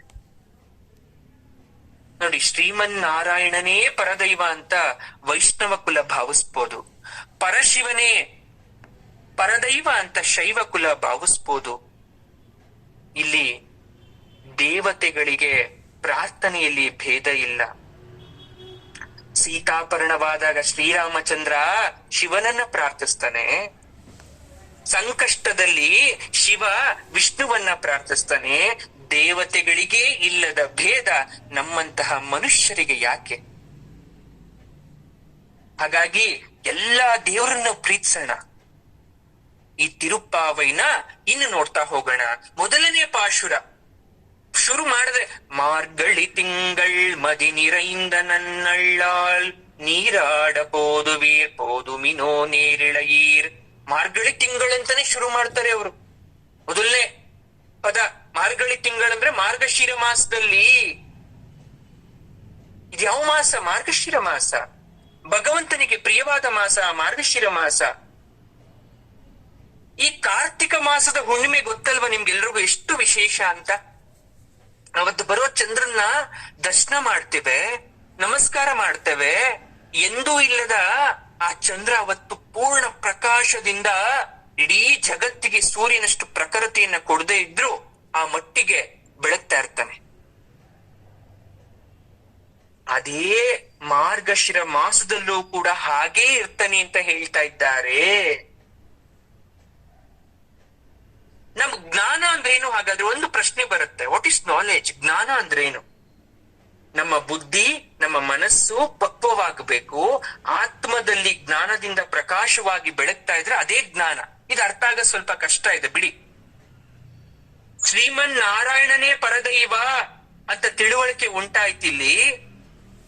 ಈ ತಿಂಗಳ ಮೊದಲಿನಿಂದ ಕೊನೆ ತನಕ ಎಲ್ಲ ಸುದಿನ ಅಂತ ಅನ್ಕೋಬೇಕಂತೆ. ಹಾಗಾಗಿ ಗೋದಾದೇವಿ ಇನ್ ಮುಂದೆ ವ್ರತವನ್ನ ಮಾಡ್ಬೇಕು. ತಾಯಿ ಏನ್ ಮಾಡ್ತಾ ಇದ್ದಾಳೆ? ಮುಂಜಾನೆಯಲ್ಲಿ ಗೋದೆ ಎಲ್ರಿಗೂ ಸ್ನಾನ ಕರಿತಾ ಇದ್ದಾಳೆ. ಇದ್ಲು ತಾಯಿ, ಇನ್ನು ಸೂರ್ಯ ಹುಟ್ಟಿಲ್ಲ, ಇನ್ನು ಸೂರ್ಯ ಹುಟ್ಟಕ್ಕೆ ಕೆಲವು ಗಳಿಗೆ ಅವಕಾಶ ಇದೆ. ಎದ್ಲು ತಾಯಿ ಎಲ್ಲ ಗೋಪಿಕೆಯರನ್ನ ಕರೀತಾ ಇದ್ದಾಳೆ, ಬನ್ನಿ ಸ್ನಾನಕ್ಕೆ, ಸ್ನಾನ ಮಾಡಕ್ಕೆ. ಎಲ್ಲಿಗೆ? ಗೋಕುಲದ ಸಮೀಪದಲ್ಲಿರುವ ಯಮುನಾ ನದಿ ತೀರಕ್ಕೆ. ಅಲ್ಲ, ಅದು ಯಮುನಾ ನದಿ ಅಲ್ಲ, ಕೃಷ್ಣಾನುಭವ ಅಂತಕ್ಕಂಥ ಭಕ್ತಿ ಸಾಗರ. ಮಾರ್ಗಶಿರ ಮಾಸ ಅತ್ಯಂತ ಚಳಿ ಇರುವ ಮಾಸ. ಧನುರ್ಮಾಸ ಅಂತ ಕರೀತೀರ. ಧನುರ್ಮಾಸ ಪೂಜೆ ಮಾಡ್ತೀರಾ. ಬೆಳಗ್ಗೆ ಎದ್ದು ಸೂರ್ಯೋದಯಕ್ಕಿಂತ ಮುಂಚೆ ಸ್ನಾನ ಮಾಡಿ ಅಶ್ವತ್ಥ ಕಟ್ಟೆ ನವಗ್ರಹಗಳನ್ನ ಪ್ರದಕ್ಷಿಣೆಯನ್ನ ಮಾಡ್ತೀರಾ. ದೇವಾಲಯಕ್ಕೆ ಹೋಗಿ ನಮಸ್ಕಾರವನ್ನ ಮಾಡ್ಕೊಂಡು ಬರ್ತೀರಿ. ಯಾಕೆ? ಇಚ್ಛಿತ ಫಲವನ್ನ ಪಡೀಲಿಕ್ಕೆ. ಈ ಮಾಸದಲ್ಲಿ ಶೀತ, ಕೊರೆಯುವ ಚಳಿ ಹೆಚ್ಚು. ಆ ಯಮುನಾ ನದಿ ತೀರದಲ್ಲಿ ಮುಳುಗ್ಬೇಕು ಅಂದ್ರೆ ನಮ್ಮಲ್ಲಿ ಒಂದು ಭಕ್ತಿ ಇರ್ಬೇಕು. ಅದಕ್ಕೆ ಹೇಳ್ತಾಳೆ, ನೀರ್ ಚಳಿ ಇದೆಯಾ ಅಥವಾ ಈ ಶೀತ ಗಾಳಿ ಅಲ್ಲ. ನೀವ್ ಯಾವಾಗ ಯಮುನಾ ನದಿಯನ್ನ ಭಕ್ತಿ ಸಾಗರ ಅಂತ ಅನ್ಕೊಂತೀರೋ ನಿಮ್ಗ್ ಚಳಿ ಗೊತ್ತಾಗಲ್ಲ, ಬಿಸಿ ಗೊತ್ತಾಗಲ್ಲ, ಏನು ಗೊತ್ತಾಗಲ್ಲ. ಅಲ್ಲಿ ಮುಳುಗಿ ಹೇಳೋದೊಂದ್ ಸ್ನಾನ, ಪರಮಾತ್ಮನ ನಾಮದಲ್ಲಿ ಮುಳುಗಿ ಹೇಳೋದೊಂದ್ ಸ್ನಾನ. ಹಾಗೆ ಯಮುನಾ ನದಿ ಮುಳುಗ್ತಾ ಇದೀವಿ, ಅದು ಯಮುನಾ ನದಿ ಅಲ್ಲ, ಕೃಷ್ಣನ ಭಕ್ತಿ ಸಾಗರ, ಭಗವಂತನ ನಾಮಸ್ಮರಣೆ ಅಂತಕ್ಕಂಥ ಸಾಗರ. ಭಾಗವತನ ಸಂಘವೇ ಒಂದು ಸ್ನಾನ. ಯಾಕೆ ನದಿಲ್ ಮುಳುಗ್ತಾ ಇದ್ದೀವಿ ನಾವು? ನಮ್ಮ ಪಾಪ ಕರ್ಮಗಳೆಲ್ಲ ಕಳೆದು ನಮ್ಮ ಬುದ್ಧಿ ಪರಮಾತ್ಮನ ಪಾದಕ್ಕೆ ಹೋಗ್ಲಿ ಅಂತ. ಈ ಪರಮಾತ್ಮನೆಡೆಗೆ ತಿರುಗುವ ಕಾಲವೇ ಈ ಮಾರ್ಗಶಿರ ಮಾಸ. ಹಾಗಾಗಿ ನಾವೆಲ್ಲ ಹೆಣ್ಮಕ್ಳೆಲ್ಲ ಧನುರ್ಮಾಸ ವ್ರತವನ್ನ ಮಾಡ್ತೀರ. ಅದೀಗ ಬಂದಿದೆ. ಗೋದಾದೇವಿ ಹೇಳ್ತಿರೋ ಮಾತಿದು. ಪರಮಾತ್ಮನ ಹತ್ರ ಹೋಗೋ ಮನ್ಸಿದ್ಯಾ? ಅದು ಮಾರ್ಗಶಿರ ಮಾಸದಲ್ಲಿ. ಆ ಮಾಸ ಇವಾಗ ಬಂದಿದೆ. ಇಂಥ ಒಂದು ಕಾಲದಲ್ಲಿ ನಾವು ಭಗವಂತನ ಭಕ್ತಿ ಅಂತಕ್ಕಂಥ ನದಿಯಲ್ಲಿ ಈಜಾಡ್ ಬಂದ್ರೆ ಎಷ್ಟ್ ಚೆನ್ನಾಗಿರುತ್ತಲ್ವಾ? ಬನ್ನಿ ಎಲ್ಲ ಒಂದು ವ್ರತವನ್ನ ಮಾಡೋಣ, ಒಂದು ವ್ರತವನ್ನ ಆಚರಿಸೋಣ. ಆಂಡಾಳ್ ಎಲ್ಲರನ್ನು ಕರೀತಾಳೆ. ಕೃಷ್ಣನ ಮೇಲೆ ಗೋಪಿಯರ ಪ್ರೇಮ ಹೇಳಕ್ಕೆ ಆಗಲ್ಲ. ಅವರಂತೆ ನಾವು ಭಕ್ತಿಯನ್ನ ಐಶ್ವರ್ಯ ಅಂತ ಭಾವಿಸೋಣ, ಭಗವಂತನನ್ನ ಪೂಜಿಸೋಣ. ಬನ್ನಿ. ಕೃಷ್ಣ ಆಹಾ ಎಷ್ಟು ಸುಂದರ ಅವನು, ಬಲು ಸುಂದರ ಅವನು. ಅಂಚಲಿ ನಸು ಕೆಂಪಾದ ಕಂಗಳಲ್ಲಿ ಒಂದು ಸೂರ್ಯನ ಕಿರಣಗಳಂತೆ ಪ್ರಖರತೆ ಇದೆ ಅವನಿಗೆ. ಕಣ್ಣಿನ ತುದಿಯಲ್ಲಿ ಸೂರ್ಯನ ಕಿರಣ, ಇನ್ನೊಂದು ಕಣ್ಣಲ್ಲಿ ಚಂದ್ರನ ಶೀತಲ ಕಿರಣ. ಒಂದು ಬಿಸಿ ಅನುಭವ ಆದ್ರೆ ಒಂದು ತಣ್ಣನೆ ಅನುಭವ. ಶಿಷ್ಟರಿಗೆ ರಕ್ಷಣೆಯನ್ನ ಮಾಡ್ತಾನೆ ಕೃಷ್ಣ ಅಂತ ಆರ್ತನಾದದಲ್ಲಿ ಕರೆದ್ರೆ, ದುಷ್ಟರಿಗೆ ಶಿಕ್ಷೆಯನ್ನ ಕೊಡ್ತಾನೆ. ಎಲ್ಲ ಕಡೆ ಏಕಕಾಲದಲ್ಲಿ ಇರಬಲ್ಲವನು ಅವನೊಬ್ಬನೇ. ಹರಿದಾಸರಾಗ್ಲಿ, ಸಂತರಾಗ್ಲಿ, ಆಚಾರ್ಯರಾಗ್ಲಿ ಯಾರೆಲ್ಲ ಭಕ್ತಿಯಿಂದ ಬೇಡ್ತಾರೋ, ಭಗವಂತನಿಗೆ ಮಂಗಳಾಡಿ ರಕ್ಷೆ ಇಡ್ತಾರೋ ಅವರನ್ನ ಕಾಪಾಡ್ತಾನೆ ಅವನು. ಯಶೋಧಾದೇವಿ ಕೃಷ್ಣನನ್ನ ತನ್ನ ಮಡಿಲಲ್ಲಿ ಮಲಗಿಸ್ಕೊಂಡು ನೋಡ್ತಾಳಂತೆ. ಅಯ್ಯೋ ನನ್ನ ಮಗು ಎಷ್ಟು ಮುದ್ದಾಗಿದೆ, ಸಿಂಹದ ಮರಿ ಅಂತ ಈ ನನ್ನ ಸುಂದರ ಶಿಶುವನ್ನ ಕಣ್ಣರಳಿಸಿ ನೋಡಿದ್ರೆ ಎಷ್ಟು ಆನಂದ ಇದೆ, ನಂದೇ ದೃಷ್ಟಿ ಆಗುತ್ತೇನೋ ಅಂತ ಒಂದ್ಸಲ ಕಣ್ಣು ಮುಚ್ತಾಳಂತೆ. ಹೆತ್ತ ತಾಯಿಗೆ ಮಗು ಮುದ್ದಿರ್ಬೋದು, ಆದ್ರೆ ಆ ಸ್ವಾಮಿಯನ್ನ ನೋಡ್ಲಿಕ್ಕೆ ಎಲ್ರು ಕಾತುರತೆಯಿಂದ ಕಾಯ್ತಾ ಇದ್ರು. ಭಕ್ತರು ಸಂತೋಷದಿಂದ ಓಡೋಡ್ ಬರ್ತಾ ಇದ್ರು. ಶ್ರೀಕೃಷ್ಣನೇ ಶ್ರೀಮನ್ ನಾರಾಯಣ ಆಗಿರೋದ್ರಿಂದ ಮುಗ್ಧವಾಗಿ ಅವನನ್ನ ಪ್ರೀತಿಸಿದವರು ಗೋಪಿಯರು. ಆದ್ರೆ ಸಾಕ್ಷಾತ್ ಭೂದೇವಿ ಅವತಾರವಾದಂತಹ ಈ ಗೋದಾದೇವಿ ಶ್ರೀಮನ್ ನಾರಾಯಣ ಅಂದ್ರೆ ಯಾರು ಅಂತ ಗೊತ್ತಿಲ್ವಾ? ಅವಳು ಭೂಮಿಯಲ್ಲಿ ಜನಿಸಿರೋದ್ರಿಂದ ಅವಳಿಗೆ ತನ್ನ ನಿಜ ಸ್ವರೂಪದ ಬಗ್ಗೆ ಅಂಧಕಾರ ಅಷ್ಟೇ ಮರ್ತೋಗಿದೆ. ಆದ್ರೆ ಮುಗ್ಧತೆ ಅನ್ನೋದಿದೆ, ಒಳ್ಳೆತನ ಅನ್ನೋದಿದೆ. ಯಾರು ಶ್ರೀಮನ್ನಾರಾಯಣನನ್ನ ಪ್ರೀತಿಯಿಂದ ಪೂಜೆ ಮಾಡ್ತಾರೋ ಅವ್ರಿಗೂ ಅವನು ಒಲ್ದೇ ಒಲಿತಾನೆ ಅಂತ ಇವಳ ನಂಬಿಕೆ, ಅಚಲವಾದ ನಂಬಿಕೆ. 4 ಪುರುಷಾರ್ಥಗಳಾದ ಧರ್ಮ, ಅರ್ಥ, ಕಾಮ, ಮೋಕ್ಷಗಳಿಗಿಂತ ಮಿಗಿಲಾದದ್ದು ಯಾವುದೂ ಇಲ್ಲ. ಹಾಗಾಗಿ ಭಗವಂತನ ಸೇವೆ ಮಾಡೋ ಅವಕಾಶ ಸಿಕ್ಕುತ್ತಾ ಇದೆ ಅಂದ್ರೆ ಅದನ್ನ ನಾವು ಮಾಡ್ಬೇಕು. ಧನುರ್ಮಾಸದ ಈ ವ್ರತ ಫಲ ಕೊಡ್ಬೇಕು. ಭಗವಂತ ನಮಗೆ ಈ ವ್ರತವನ್ನ ಮಾಡ್ಲಿಕ್ಕೆ ಶಕ್ತಿಯನ್ನ ಕೊಡ್ಲಿ, ಬೇಡೋಣ ಅಂತ ಈ ಮೊದಲನೇ ಪಾಶುರದಲ್ಲಿ ಏನ್ ಮಾಡ್ತಾ ಇದ್ದಾಳೆ ಗೋದಾದೇವಿ? ಬುದ್ಧಿವಾದ ಹೇಳ್ತಾ ಇದ್ದಾಳೆ. ಎಲ್ಲ ಗೋಪಿಕೆಯರಿಗೆ ಮಲ್ಕೊಂಡ್ಬಿಟ್ಟಿದ್ದಾರಲ್ಲ, ಸೋಂಬೇರಿಯಾಗಿ ಎದ್ದೇಳ್ರಮ್ಮ ವ್ರತ ಮಾಡೋಣ ಬನ್ನಿ ಕರಿತಾ ಇದ್ದಾಳೆ ಎಲ್ರು. 2ನೇ ಪಾಶುರಕ್ಕೆ ಬಂದ್ಲು. 2ನೇ ದಿನ ಹೇಳ್ತೀವಿ ನಾವ್ ಇದನ್ನ, ವೈಯತ್ತು ವಾಳ್ವಿಹಾರ್ ನಾಮುಮ್ನ ಪಾವೈಕು ಅಂತ. ಅಂದ್ರೆ ಏನು ಕಣ್ಣಿಗೆ ಕಾಡ್ಗೆ, ಹೆಣ್ಮಕ್ಳೆಲ್ಲ ನೋಡಿ ಇದ್ರಲ್ಲಿ ತುಂಬಾ ಚೆನ್ನಾಗಿ ಒಂದೊಂದಕ್ಕೂ ಎಷ್ಟು ಅರ್ಥ ಬರುತ್ತೆ ಅಂದ್ರೆ, ಕಣ್ಣಿಗೆ ಕಾಡ್ಗೆಯನ್ನ ಹಚ್ಕೊಂತೀರ ನೀವು, ಜಡೆಗೆ ಹೂ ಮುಡಿತೀರಾ, ಸ್ತ್ರೀಯರಿಗೆ ಸೌಂದರ್ಯವರ್ಧಕ ಇದು. ಈ ತಿಂಗಳಲ್ಲಿ ಯಾವುದೇ ಹೆಣ್ಮಕ್ಳು ಕಣ್ಣಿಗೆ ಕಾಡಿಗೆಯನ್ನ ಹಚ್ಚಬೇಡಿ ಅಂತ ಹೇಳ್ತಾಳೆ ಗೋದಾದೇವಿ. ಕೇಳಿಸ್ಕೊಂತಾ ಇದ್ದೀರಾ? ಹಚ್ಕೋಬೇಡಿ. ಯಾಕೆ ಹಚ್ಕೋಬಾರ್ದಾಗಾದ್ರೆ? ಕೃಷ್ಣನ ರೂಪವೇ ಕಣ್ಣಿಗೆ ಕಾಡಿಗೆ ಆಗೋಗ್ಬೇಕು, ಹಾಗಾಗಿ ನೀವು ಕೃತಕವಾದ ಕಾಡಿಗೆ ಹಚ್ಕೋಬೇಡಿ. ರೀಸನ್ ಗೊತ್ತಾಯ್ತಾ? ನಿಜವಾದ ಕಾಡಿಗೆ ಯಾಕೆ ಗೊತ್ತಾ? ಕೃಷ್ಣನ ನಿಮ್ ಕಣ್ಣೊಳಗಡೆ ತುಂಬಿಸ್ಕೊಂಡ್ಮೇಲೆ ನಿಮ್ ಕಾಡಿಗೆ ಯಾಕೆ ಬೇಕು? ಕಾಡಿಗೆ ಮುಚ್ಚಿಬಿಡುತ್ತಲ್ಲ ನಿಮ್ ಕಣ್ಣನ, ಕಪ್ಪು ಅದು. ಬೇರೆ ಮಾಸದಲ್ಲಿ ಕಾಡಿಗೆ ಹಚ್ಕೊಳ್ಳಿ, ಮಾರ್ಗಶಿರ ಮಾಸದಲ್ಲಿ ಕೃಷ್ಣನ ಕಣ್ಣಲ್ಲಿ ತುಂಬಿಕೊಳ್ಳಿ. ಕೃಷ್ಣನೇ ನಿಮ್ ಕಾಡಿಗೆ ಆಗ್ಬೇಕು, ಹಾಗಾಗಿ ನಿಮ್ಮ ಕಣ್ಣಿಗೆ ಕಾಡಿಗೆ ಬೇಡ. ತಲೆಗೆ ಹೂ ಮುಡಿಬಿಡಿ ಅಂದ್ರೆ ಅದರ್ಥ ತಪ್ಪಲ್ಲ. ಮೈಯ ಸುಗಂಧದ ನೆನಪೆ ನಮ್ಮ ತಲೆಗೆ ಮುಡಿಯುವ ಹೂವಿನ ಪರಿಮಳ ಆಗಬೇಕು. ಕೃಷ್ಣನ ನೆನಪಿಸ್ಕೊಂಡಾಗ ಮೈಯಲ್ಲಿ ಒಂದು ಆನಂದ ಆಗತ್ತೆ, ಒಂದ್ ರೀತಿಯಾದಂತಹ ಪರಿಮಳ ಬರುತ್ತೆ. ಆ ಪರಿಮಳ ನಮ್ಮ ತಲೆಗೆ ಮುಡಿದಿರೋ ಹೂವಾಗಿದೆ ಅಂತ ಭಾವಿಸ್ಕೋಬೇಕು ನೀವು. ಜೊತೆಗೆ ಇನ್ನೊಂದು ಮಾತು, ಈ ತಿಂಗಳಲ್ಲಿ ನಿಮ್ಗೆ ಎಷ್ಟು ಜಾತಿ ಹೂ ಸಿಗುತ್ತೋ, ಯಾವ ಪತ್ರೆ ಸಿಗುತ್ತೋ ಅದೆಲ್ಲವೂ ಕೃಷ್ಣನ ಪಾದಕ್ಕೆ ಅರ್ಪಿತವಾಗಬೇಕು ಅಂತಾಳೆ ಗೋದಾದೇವಿ. ಯಾವುದೇ ಹೂ ಸಿಗ್ಲಿ ಅದೆಲ್ಲ ಕೃಷ್ಣನ್ ಪಾದಕ್ಕೆ ಹೋಗ್ಲಿ. ಶಯ್ಯಾದನ ಶಯ್ಯೋಮ್ ಅಂತಾಳೆ ನೋಡಿ. ಶಾಸ್ತ್ರದಲ್ಲಿ ಕೆಲವೊಂದಷ್ಟು ರೂಲ್ಸ್ ಹೇಳ್ತಾರೆ, ನೀವ್ ಇದನ್ ಮಾಡಿ ಇದನ್ ಮಾಡ್ಬೇಡಿ, ಹೆಣ್ಮಕ್ಳು ಇದನ್ ಮಾಡ್ಬೇಕು ಇದನ್ ಮಾಡ್ಬಾರ್ದು ಅಂತ ನಿಮ್ಗೊಂದು ಶಾಸ್ತ್ರದ ನೀತಿಗಳನ್ನ ಹೇಳ್ತಾರೆ. ಹಾಗೆ ನಾವು ಕೆಟ್ಟ ಮಾತುಗಳನ್ನ ಆಡೋದು ಬೇಡ ಈ ಮಾಸದಲ್ಲಿ. ಮುಖ್ಯವಾಗಿ ಬೇರೆಯವರನ್ನ ದೂಷಿಸೋದು ಬೇಡ ಈ ಮಾಸದಲ್ಲಿ. ಸತ್ ಪಾತ್ರರಿಗೆ ಕೊಡ್ತಕ್ಕಂತ ದಾನ, ಯಾಚರಿಗೆ ಕೊಡ್ತಕ್ಕಂತ ಭಿಕ್ಷೆ ಕೈ ಬಿಚ್ಚಿ ಧಾರಾಳವಾಗಿ ಕೊಡೋಣ ಈ ಮಾಸದಲ್ಲಿ. ಈ 6 ಅಂಶಗಳನ್ನ ಚೆನ್ನಾಗಿ ಅರಿತು ದೃಢವನ್ನ ಯಾರೆಲ್ಲ ನಂಬಿ ಪಾಲಿಸ್ತಿರೋ ಅವ್ರಿಗೆ ವ್ರತ ಸಿದ್ಧಿಯಾದಂತೆ ವ್ರತ. ಏನೇನ್ ಮಾಡ್ಬೇಕು? 6 ಹೇಳಿದ ಕಣ್ಣು ಕಾಳಿಗೆ ಹಚ್ಚಬಾರ್ದು, ಹೂ ಮುಡಿಬಾರ್ದು, ಕೆಟ್ಟ ಮಾತಾಡಬಾರ್ದು, ಬೇರೆಯವ್ರನ್ನ ದೂಷಿಸಬಾರ್ದು, ದಾನ ಕೊಡ್ಬೇಕಾದ್ರೆ ಕೈ ಬಿಚ್ಕೊಡ್ಬೇಕು. ಈ ವ್ರತದ ನಿಯಮಗಳನ್ನ ಹೇಳ್ತಾಳೆ ಇದ್ರಲ್ಲಿ. ಏನೇನ್ ವ್ರತ ಹೇಗ್ ಮಾಡ್ಬೇಕು ಮಾರ್ಗಶಿರ ಮಾಸದ್ದು ಅಂತ ಇನ್ನು ಮುಂದೆ ಇದೆ, ಹೇಳ್ತೀನಿ ನಾನು ನಿಮ್ಗೆ. ನೋಡಿ, ತಿರು ಅಂದ್ರೆ ಶ್ರೀ ಸಿರಿ ಅಂತ ಪವಿತ್ರವಾದದ್ದು ಅಂತ, ಪಾವೈ ಅಂದ್ರೆ ವ್ರತ, ಪವಿತ್ರವಾದ ವ್ರತಕ್ಕೆ ತಿರುಪಾವೈ ಅಂತ ಅರ್ಥ. ಇಲ್ಲಿ ಎಲ್ಲ ಕೇಳಿಸ್ಕೊಳ್ಳಿ, ಧನುರ್ಮಾಸದಲ್ಲಿ ಪಾಲಿಸಬೇಕಾದ ನಿಯಮಗಳ ಬಗ್ಗೆ ಹೇಳ್ತಾ ಹೋಗ್ತಾಳೆ. ಇನ್ನೊಂದ್ಸಲ ಹೇಳ್ತೇನಿ, ಹಾಲನ್ನ ಕುಡಿಬಾರದಂತೆ. ಎಲ್ರೂ ಅಲ್ಲ ವ್ರತ ಮಾಡೋರು, ಧನುರ್ಮಾಸ ವ್ರತವನ್ನ ಯಾರೆಲ್ಲ ಮಾಡ್ತಾ ಇದ್ದೀರಾ ಅವರು ಹಾಲನ್ನ ಕುಡಿಬಾರ್ದು. ಯಾಕೆ? ಕಾರಣ ಏನ್ ಗುರುಗಳೇ? ಹಾಲು ಒಂದು ಭೋಗವಾದಂತಹ ವಸ್ತು, ಜೊತೆಗೆ ಗೋಪಿಕೆಯರಿಗೆ ಬಹಳ ಇಷ್ಟವಾದದ್ದು. ಮನುಷ್ಯನಿಗೆ ಯಾವ್ದು ಇಷ್ಟ ಆಗುತ್ತೋ ಆ ವಸ್ತುವನ್ನ ಬಿಟ್ಬಿಡ್ಬೇಕಂತೆ. ಅವನು ಉದ್ಧಾರ ಆಗಬೇಕು ಅಂದ್ರೆ ಇಷ್ಟವಾದ ವಸ್ತು ಬಿಡ್ಬೇಕು. ಹಾಗೆ ಆ ಗೋಪಿಕೆ ಅಂದ್ರೆ ಗೋಪಾಲಕರ ಮಕ್ಕಳು ಅವರೆಲ್ಲ. ಅವ್ರ ಮನೇಲಿ ಹಸು ಇರುತ್ತೆ, ಹಾಲು ತುಪ್ಪ ಬೆಣ್ಣೆ ಮೊಸರುಗೇನು ಬರ ಇಲ್ಲ.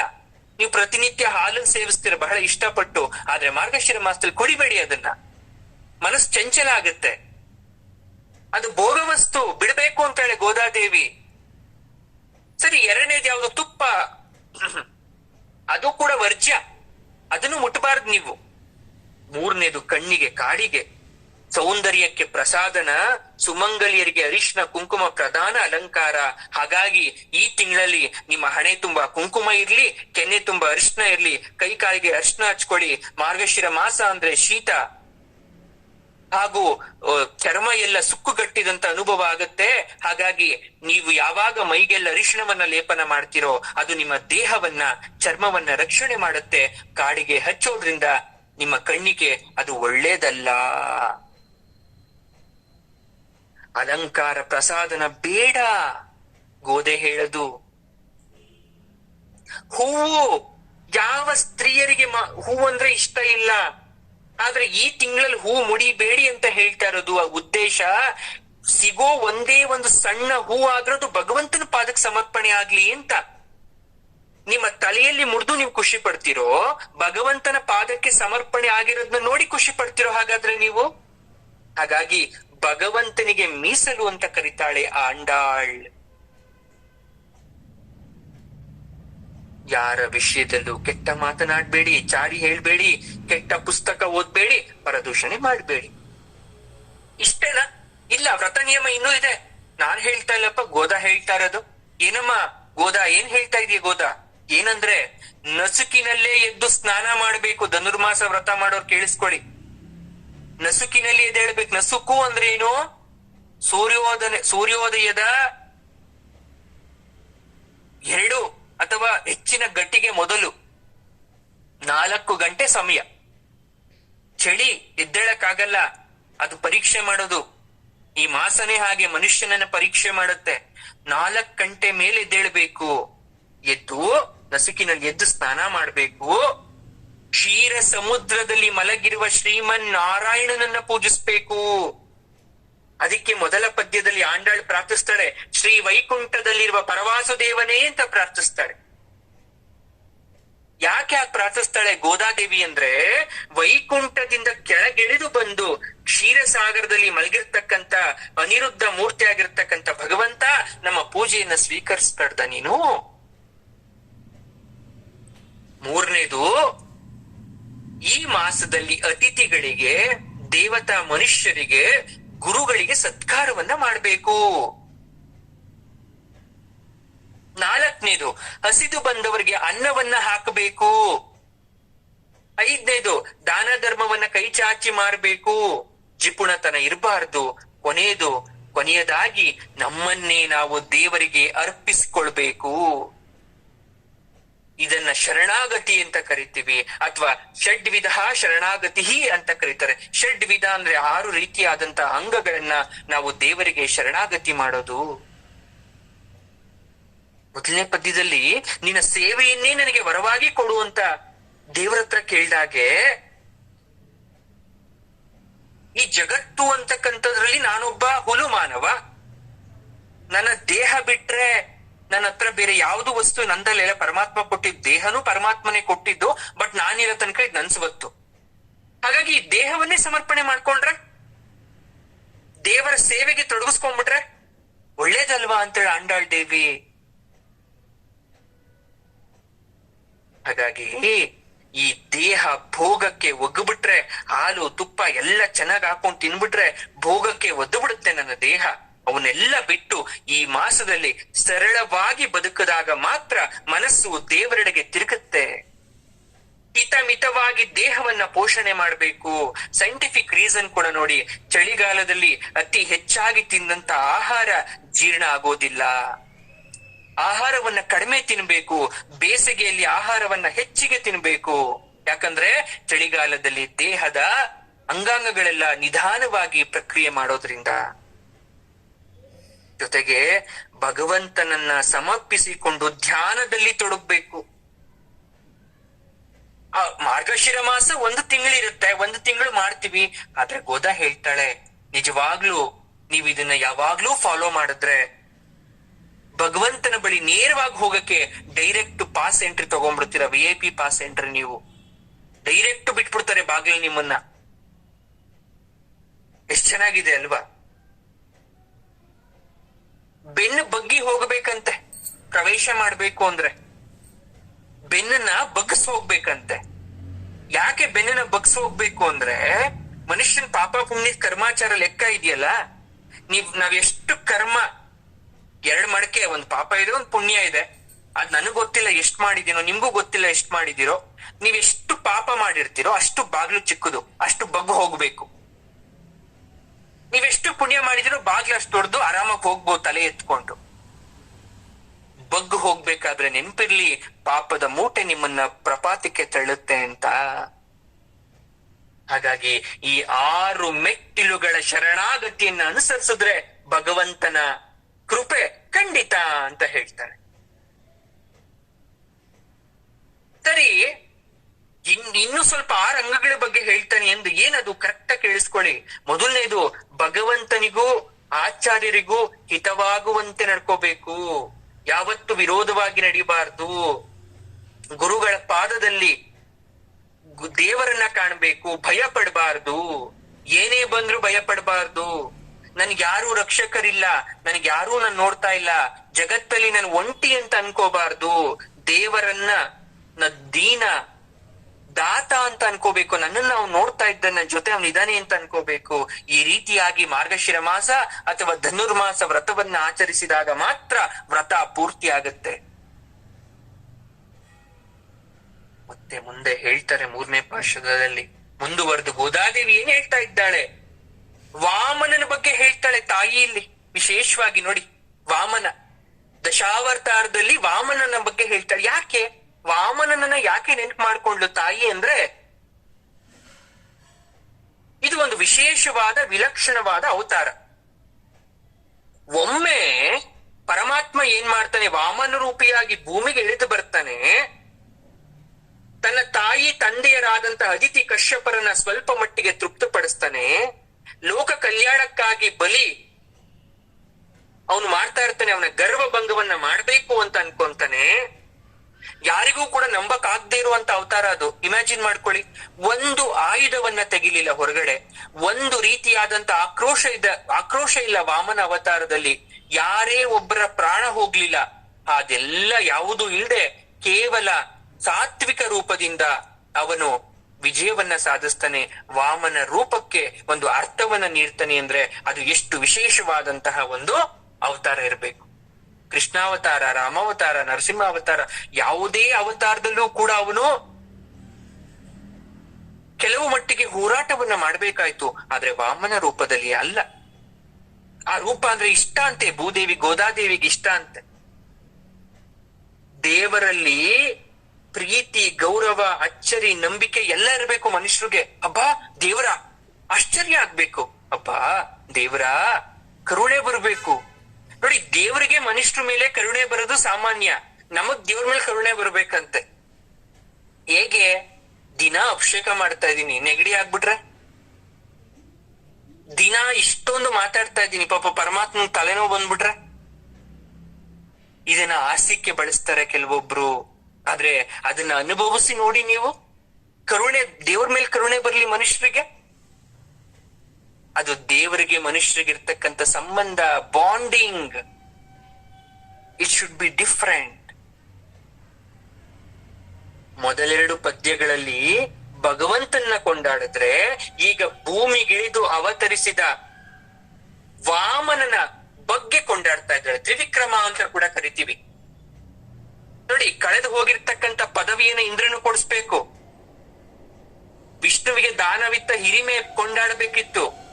ತನ್ನ ಪಾದ ಸ್ಪರ್ಶವನ್ನ ಭೂಲೋಕಕ್ಕೆ, 3 ಲೋಕಕ್ಕೆ ಮಾಡಬೇಕಿತ್ತು. ಹಾಗಾಗಿ ಬಲಿ ಚಕ್ರವರ್ತಿಯನ್ನು ಏಕಕಾಲದಲ್ಲಿ ಇತ್ತಂತಹ ಅವತಾರ ಅದು. ಇಂಥ ಅವತಾರದಲ್ಲಿ ಮಹಾವಿಷ್ಣುವನ್ನ ಸ್ತುತಿಸಿದ್ರೆ, ಈ ವ್ರತಕ್ಕೆ ಯಾರೆಲ್ಲ ಧನುರ್ಮಾಸ ವ್ರತವನ್ನ ಮಾಡ್ತಾ ಇದ್ದೀರಾ ಅದಕ್ಕೆ ಫಲವನ್ನ ನೀಡ್ತಾನೆ ಭಗವಂತ. ವಾಮನ ಅವತಾರವನ್ನ ಎಷ್ಟು ವರ್ಣನೆ ಮಾಡಿದ್ರು ಸಾಲಲ್ಲ. 3 ಅಡಿ ಇದ್ದ ವಾಮನ ದಿಢೀರನೆ ಭೂಮಿಯನ್ನ ಒಂದೇ ಪಾದದಿಂದ ಮೆಟ್ಟಿ ಅಳೆದು ಇನ್ನೊಂದು ಪಾದದಿಂದ ಆಕಾಶವನ್ನ ಭೇದಿಸಿ ಇನ್ನೊಂದು ಪಾದದಿಂದ ಅವನ ತಲೆ ಮೇಲೆ ಇಡ್ತಾನೆ ಅಂದ್ರೆ, ಅವಳು ಹೇಳ್ತಾಳೆ, ಏನು ಹೇಳ್ತಾಳೆ ಗೊತ್ತಾ? ಅವನು ಬೆಳಿತಾ ಇದ್ದಾನೆ ವಾಮನ. ಆ ಬೆಳಿಬೇಕಾದ್ರೆ ಗದ್ದೆಯಲ್ಲಿರ್ತಕ್ಕಂಥ ಕೆಂಪು ಭತ್ತದ ಸಸಿಗಳು ನೋಡಿ, ಗದ್ದೆಯಲ್ಲಿರ್ತಕ್ಕಂಥ ಕೆಂಪು ಭತ್ತದ ಸಸಿ ಅವನು ಬೆಳೆದ ಹಾಗೆಲ್ಲ ಅವು ಬೆಳೀತಾ ಇದ್ದಾವಂತೆ. ಯಾಕೆ? ಅವನನ್ನ ನೋಡೋ ಹಂಬಲ ಇಷ್ಟು ಬೆಳಿತಾನೆ ಅಂತ. ಅದಕ್ ನೀರ್ ಬೇಕಾಗಿಲ್ಲ, ಗೊಬ್ಬರ ಬೇಕಾಗಿಲ್ಲ, ಬರ ಅಂತ ಬೆಳೀತಾ ಇದ್ದೆ. ಹೀಗೆ ಒತ್ತಾಗಿ ಎತ್ತರಕ್ಕೆ ಬೆಳೆದ ಕೆಂಪು ಭತ್ತದ ಪೈರಿನಲ್ಲಿ ಮೀನುಗಳು ಸಮೃದ್ಧಿವಾಗಿ ಬೆಳೆದ್ಬಿಟ್ವಂತೆ. ಸಂತೋಷದಿಂದ ನಲಿಯುತ್ತಾ ತ್ರಿವಿಕ್ರಮನನ್ನ ನೋಡ್ಬೇಕು ಅಂತ ಆ ಹುಲ್ಲಿಗಿಂತ ಮೇಲೆ ಮೀನುಗಳು ಆಡ್ತಾ ಇದ್ದಂತೆ ಮೇಲ್ಗಡೆ. ಎಂತಕ್ಕೆ? ತ್ರಿವಿಕ್ರಮನನ್ನ ನೋಡಕ್ಕೆ. ನಾರಾಯಣನ ಕೃಪೆಗೆ ಕಾಯುತ್ತ ಮಳೆಯಾಗಿ ಸುರಿಸ್ತಾನ ನಮ್ಮ ಮೇಲೆ ಏನಾದ್ರೂ ಅವನ ಕೃಪೆಯನ್ನ ಅಂತ ಹಾರ್ತಾ ಇದ್ದವಂತೆ. ಹೀಗೆ ವಾಮನಾವತಾರದಲ್ಲಿ ಭಗವಂತನನ್ನ ಅನುಭವಿಸಿ ಪೂಜಿಸಿದ್ರೆ 3 ಬಾರಿ ಮಳೆ ಆಗತ್ತಂತೆ ಸಮೃದ್ಧವಾಗಿ. ನೋಡಿ ಎಷ್ಟು ಚೆನ್ನಾಗಿ ಹೇಳ್ತಾರೆ. ಮಳೆ ಬರಕ್ಕೆ ಏನ್ ಮಾಡ್ಬೇಕು ಅಂದ್ರೆ ವಾಮನಾವತಾರವನ್ನ ಪ್ರಾರ್ಥನೆ ಮಾಡ್ಬೇಕು. ಕೀಟಗಳಾದ ದುಂಬಿ, ನೈದಿಲೆ ಈ ಮಧುಪಾನದಿಂದ ಉನ್ಮತ್ತನಾಗಿರ್ತವಂತೆ, ಹೂವಿನೊಳಗಡೆ ನಿದ್ರೆ ಮಾಡ್ತಾ ಇರ್ತವಂತೆ. ಆಂಡಾಳ್ ಹೇಳ್ತಾಳೆ ನೋಡಿ, ಎಲ್ಲ ನಿದ್ರೆ ಮಾಡ್ತಾ ಇದ್ದಾವೆ ಹೂವಿನೊಳಗಡೆ, ಹೂವು ರಸ ಎಷ್ಟು ಬೇಕೋ ಅಷ್ಟು ಕುಡ್ಕೊಂಡು. ಯಾಕಂದ್ರೆ ಈ ಚಳಿಗಾಲದಲ್ಲಿ ಜೋರಾಗಿ ಮಳೆ ಏನ್ ಬರಲ್ಲ, ಜೋರ ಗಾಳಿ ಏನ್ ಬಂದ್ಬಿಡಲ್ಲ, ವಾತಾವರಣ ತಂಪಾಗಿರುತ್ತೆ, ಉರಿಯೋ ಬಿಸ್ಲಿರಲ್ಲ, ಅವಕ್ಕೆ ಬೆಚ್ಚಗಿರ್ಬೇಕು. ದುಂಬಿಗಳೆಲ್ಲ ಏನ್ ಮಾಡ್ತಾ ಇದ್ದಾವೆ, ರಸ ಕುಡಿದು ಅಚ್ಚುಕಟ್ಟು ಹೂವಿನೊಳಗಡೆ ನಿದ್ರೆ ಮಾಡ್ತಾ ಇದ್ದಾವೆ. ಭಕ್ತರು ಈ ವಾಮನಾವತಾರವನ್ನ, ತ್ರಿವಿಕ್ರಮಾವತಾರವನ್ನ ಧ್ಯಾನ ಮಾಡಿ ನಾವು ಮೀನುಗಳಂತೆ, ದುಂಬಿಗಳಂತೆ ಉನ್ಮತ್ತರಾಗಿ ಆನಂದದಿಂದ ಮೈ ಮರೆಯೋಣ. ಎದೇಳಿ ಬೇಗ ಅಂತ ಇಬ್ಬರಿಸ್ತಾ ಇದ್ದಾಳೆ ನೋಡಿ. ಯಾರಿಗೆ ಸೊಕ್ಕಿನಿಂದ ಮೈ ಮರೆತು ನಿದ್ದೆ ಮಾಡ್ತಾರೆ ಹೇಳಿ? ಭಗವಂತನ ರಕ್ಷಣೆ ಅಥವಾ ಭಗವಂತನ ಪ್ರಾರ್ಥನೆ ಎಲ್ರಿಗೂ ಬೇಕು ಅಂತೇನಿಲ್ಲ, ಎಲ್ರೂ ಧನುರ್ಮಾಸ ವ್ರತ ಮಾಡ್ಬೇಕು ಅಂತ ಏನಿಲ್ಲ. ಆದ್ರೆ ಒಂದು ಸಲ ನಾನು ಮಾಡ್ತೀನಿ ಅಂತ ಸಂಕಲ್ಪವನ್ನ ಮಾಡ್ಕೊಂಡು 2 ದಿವಸ ಮಾಡಿ 3ನೇ ದಿವ್ಸಕ್ಕೆ ಚಳಿ ಆಯ್ತು, ನೆಗಡಿ ಆಯ್ತು, ತಲೆನೋವು ಬಂತು, ಜ್ವರ ಬಂತು, ಕಾಲ್ನೋವು ಬಂತು ಅಂತ ಹೇಳಿ ಅದನ್ನ ನಿಲ್ಸಿ ಮತ್ತೆ ಇನ್ನೊಂದ್ ದಿವ್ಸ ಮಾಡೋದು, ಇದು ಎಷ್ಟು ಮಟ್ಟಕ್ಕೆ ಸರಿ? ಅದಕ್ಕೆ ಗೋದಾದೇವಿ ನಿಮ್ಗೆಲ್ಲ ಉದಾಹರಣೆ ಕೊಡ್ತಾ ಇರೋದು. ಈ ಕಠಿಣ ವ್ರತದಲ್ಲಿ ನಾನಾ ವಿಧವಾದ ಪರೀಕ್ಷೆಗಳು ಬರ್ತಾ ಹೋಗುತ್ತೆ. ನಿಮ್ಗೆ ಬೇಕು ಅಂತಾನೆ ನಿಮ್ಗೆ ದೇಹದಲ್ಲಿ ಆರೋಗ್ಯ ಕೆಡುತ್ತೆ, ಬೇಕು ಅಂತ ನಿಮ್ಮ ದೇಹ ಚಳಿಗೆ ಸ್ಪಂದನೆಯನ್ನ ಮಾಡಲ್ಲ. ಅದು ಭಗವಂತನ ಪರೀಕ್ಷೆ. ಆ ಪರೀಕ್ಷೆಯಲ್ಲಿ ನೀವು ಪಾಸೋ ಫೇಲೋ ನೀವೇ ಟಿಕ್ ಮಾರ್ಕ್ ಮಾಡ್ಕೊಳ್ಳಿ. ಮತ್ತೆ ಮುಂದುವರೆದು ಹೇಳ್ತಾಳೆ ಗೋದಾ, ಹಸುಗಳು ಗೋಕುಲದ ಐಶ್ವರ್ಯದ ಸಂಕೇತ, ಗೋಮಾತೆ ಅಂತ ಕರಿತೀವಿ. ಗೋಕುಲದಲ್ಲಿ ಎಲ್ಲಿ ಹುಡುಕಿದ್ರು ಒಂದು ಗೊಡ್ಡು ಹಸು ಸಿಗಲ್ಲ, ಹಾಲು ಕೊಡದೇ ಇರೋ ಹಸು ಎಲ್ಲೂ ಇಲ್ಲ. ಕಾಲಕ್ಕೆ ಧಾರಾಳವಾಗಿ ಹಾಲು ಸುರಿಸ್ತಕ್ಕಂತ ಹಸುಗಳಿದೆ. ಕರೆಯೋದು ಬೇಡ, ಕೆಚ್ಚಲಡಿಗೆ ಪಾತ್ರೆಯನ್ನು ಇಟ್ರೆ ತುಂಬೋಗ್ತಿತ್ತಂತೆ. ಹಾಗೆ ನಾವು ಪರಮಾತ್ಮನ ಹತ್ರ ಜ್ಞಾನ ಕೊಡುವಂತ ಹೋಗದ್ ಬೇಡ, ನೀವು ಅವನ ಹತ್ರಕ್ ಹೋಗ್ರಿ, ಸುರಿಸ್ಬಿಡ್ತಾನೆ ನಿಮ್ಗೆ ಜ್ಞಾನವನ್ನ. ಭಗವಂತನಿಗೆ ನಾವು ಕೊಡೋ ಪ್ರೀತಿ ಒಪ್ಪಿಗೆ ಆಗ್ಬೇಕು, ಸುಮ್ನೆ ಕೊಟ್ಬಿಡಲ್ಲ ಜ್ಞಾನ. ಹೋಗ್ ಕೈ ಮುಗಿದ್ರೆ ಕೊಡಲ್ಲ, ನಾವು ಹೋಗ್ತಿವಿ ಕೈ ಮುಗಿತೀವಿ. ಭಗವಂತನ್ಗೆ ಅನ್ಸ್ಬೇಕಂತೆ ನಾನ್ ಕೊಡ್ತಾ ಇರೋ ಪ್ರೀತಿ ಸತ್ಯ ಅಂತ. ಆಗ ಅವನು ಒಪ್ಪಿಗೆ ಕೊಟ್ಟು ಕೊಡ್ತಾನಂತೆ, ಅಪರಿಮಿತವಾದ ದಯೆಯನ್ನ ತೋರ್ತಾನಂತೆ. ಇಹದಲ್ಲಿ ಸೌಖ್ಯ, ಪರದಲ್ಲಿ ಸಾಯುಜ್ಯ, ಮೋಕ್ಷವನ್ನ ಕೊಡ್ತಾನೆ. ಹಾಗಾಗಿ ಎಂದೂ ಅಳಿಯಲಾರದ ಭಗವಂತನ ಹತ್ರ ನೀವು ಪ್ರಾರ್ಥನೆ ಮಾಡ್ತೀರಾ. ತುಂಬಾ ದಡ್ರು ನಾವು, ಯಾರು ಬುದ್ಧಿವಂತರಿಲ್ಲ ಇಲ್ಲಿ. ಯಾಕೆ ಗೊತ್ತಾ? ದೇವ್ರು ಬಂದು ನಿಂತ್ಕೊಂಡ್ರೆ ಏನಪ್ಪ ವರ ಕೇಳ್ತ್ಯ? ನನ್ ಕುಟುಂಬ ಯಾವಾಗ್ಲೂ ಚೆನ್ನಾಗಿರ್ಬೇಕು. ಅಮ್ಮ ನೀನೇನಮ್ಮ ಕೇಳ್ತ್ಯ? ನನ್ಗೆ ತುಂಬಾ ಕಷ್ಟ ಇದೆ, ಆರ್ಥಿಕ ಸಮಸ್ಯೆ ಇದೆ, ಫಿನಾನ್ಷಿಯಲ್ ಪ್ರಾಬ್ಲಮ್ ಇದೆ, ನಾನು ಇರೋ ತನಕ ಚೆನ್ನಾಗಿರ್ಬೇಕು, ಕಷ್ಟ ಬರಬಾರ್ದು. 3ನೇವಳು, ನಂಗೆ ಆರೋಗ್ಯ ಸಮಸ್ಯೆ ಜಾಸ್ತಿ, ನನ್ನ ಕುಟುಂಬನ ಆರೋಗ್ಯ ಕೊಟ್ಟು ಕಾಪಾಡು. 4ನೇವರು, ನಿಂಗೇನ್ ಬೇಕು? ನಂಗೇನು ಬೇಡ, ಭಗವಂತನ ಹತ್ರ ಹೋಗ್ಬಿಡ್ತೀನಿ. ಯಾವ ಪ್ರಾರ್ಥನೆನೂ ಸರಿ ಇಲ್ಲ. ಏನ್ ಕೇಳ್ಬೇಕು ಅಂದ್ರೆ, ಬರ್ತ್ ಡೇಟ್ ಇದ್ಮೇಲೆ ಡೆತ್ ಡೇನು ಬರೆದು ಬಿಟ್ಟಿರ್ತೀಯ ನೀನು. ನಾನು ಅದ್ರ ಬಗ್ಗೆ ಮಾತಾಡಲ್ಲ. ಮನುಷ್ಯ ಅಂದ್ಮೇಲೆ ಆರೋಗ್ಯ ಕೆಡ್ಲೇಬೇಕು, ನಾನು ಅದ್ರ ಬಗ್ಗೆ ಮಾತಾಡಲ್ಲ.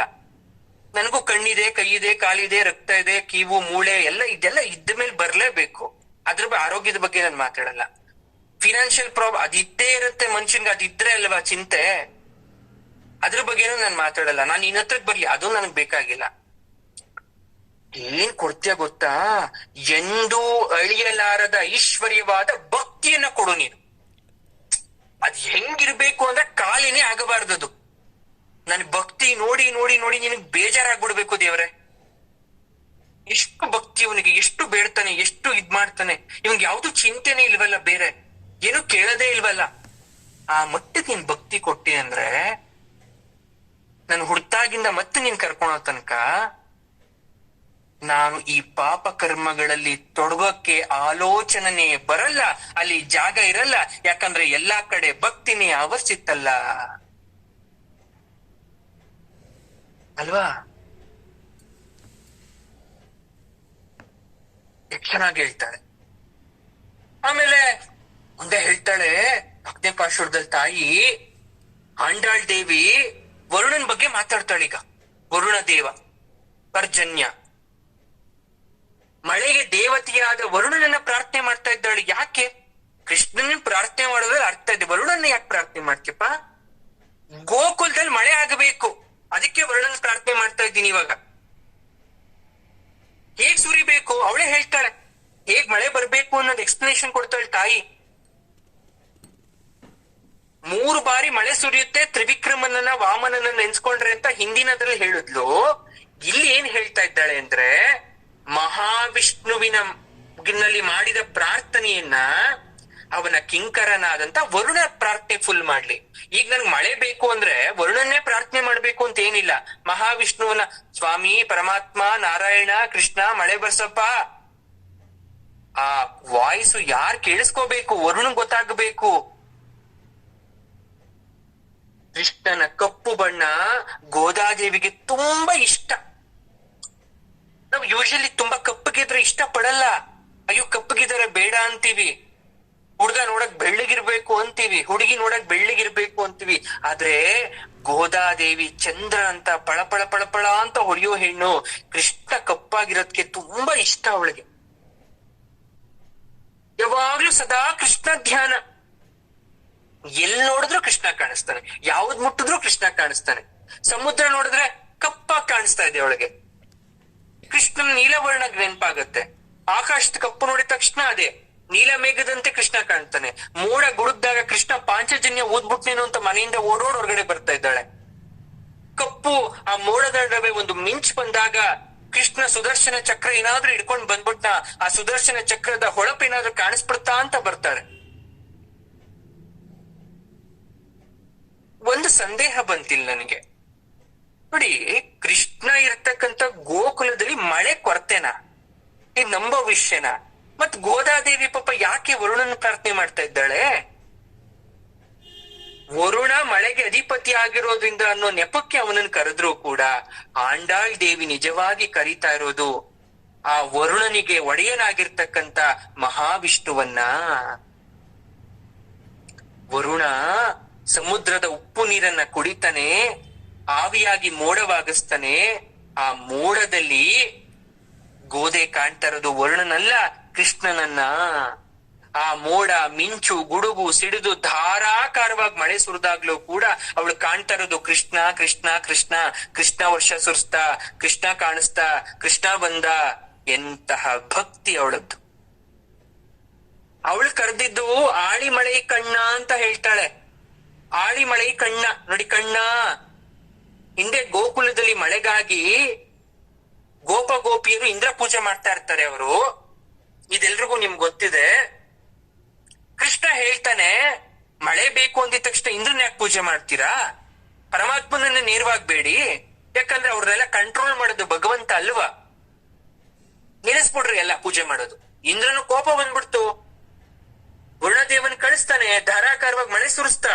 ಗೋಕುಲದಲ್ಲಿ 1 ಇಂಚು ಜಾಗದಲ್ಲೂ ಬೀಳದಂತೆ ಅವನು ಗೋವರ್ಧನ ಗಿರಿಯನ್ನು ಎತ್ತಿ 7 ದಿನ 7 ಹಗಲು ತಡೆ ಹಿಡಿಯುತ್ತ ಅವನು. ಅಂದ್ರೆ ವರುಣ ದೇವನನ್ನ ನಿಗ್ರಹ ಮಾಡೋದು ಕೃಷ್ಣ ಅಂತ ಆಯ್ತಲ್ಲ ಅಲ್ಲಿಗೆ. ಅವನ್ ಎಷ್ಟೇ ಮಳೆ ಸುರಿಸಿದ್ರು ಜಗತ್ತನ್ನ ರಕ್ಷಣೆ ಮಾಡೋದು ಕೃಷ್ಣ ಅಂತ ಆಯ್ತಲ್ಲ. ಹಾಗಾದ್ರೆ ಯಾರನ್ನ ಬೇಡಬೇಕು ಮಳೆ ಬರ್ಬೇಕು ಅಂದ್ರೆ? ಕೃಷ್ಣನ್ ಬೇಡೋದ್ರೆ ಸಾಕಲ್ವಾ? ಮಳೆಗೆ ಒಡೆಯ ಅವನಲ್ವಾ, ಸಕಲ ದೇವತೆಗಳಿಗೆ ಒಡೆಯ ಅವನಲ್ವಾ. ಹಾಗಾಗಿ ಅವನಿಂದ ಆಂಡಾಳ್ ಬಯಸ್ತಾ ಇದ್ದಾಳೆ ಮಳೆಯನ್ನ. ಎಂತ ಮಳೆ! ಆಳಿ ಅಂದ್ರೆ ಸಮುದ್ರ. ಪಾಪ ರಾಶಿಗಳು ಕರ್ಮದ ಮೂಟೆಗಳು ತುಂಬಿರ್ತಕ್ಕಂಥ ಸಮುದ್ರ. ಸಮುದ್ರದ ನೀರು ಕುಡಿಯೋಕ್ಕೆ ಯೋಗ್ಯವಾಗತ್ತಂತದ್ದಲ್ಲ ಅದು.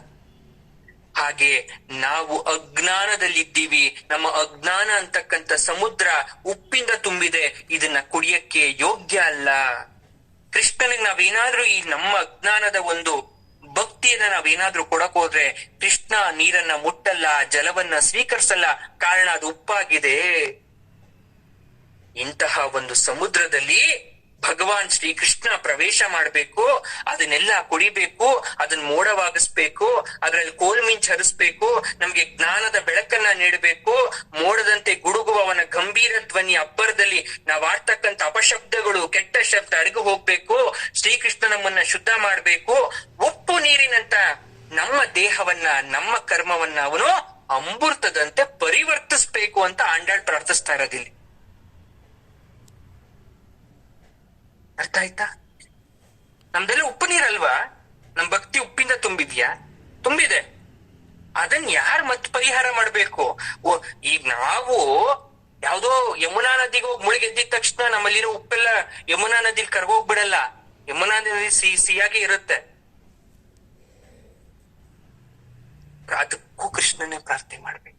ಬಾ, ನನ್ನಲ್ಲಿ ಉಪ್ಪು ತುಂಬ್ಕೊಂಬಿಟ್ಟಿದೆ, ನನ್ನ ಅಜ್ಞಾನ ಅಂತಕ್ಕಂಥ ಕತ್ತಲೆ ಆವರಿಸಿದೆ, ಪಾಪ ಅಂತಕ್ಕಂಥದ್ದು ಎಲ್ಲೋ ನನ್ ಕಡೆ ಸೇರ್ಕೊಂಡಿದೆ, ಇದನ್ನ ತೊಡೆದು ಹಾಕೋದು ನೀನೇ, ರಕ್ಷಿಸೋದು ನೀನೇ, ಕಾಪಾಡೋದು ನೀನೇ.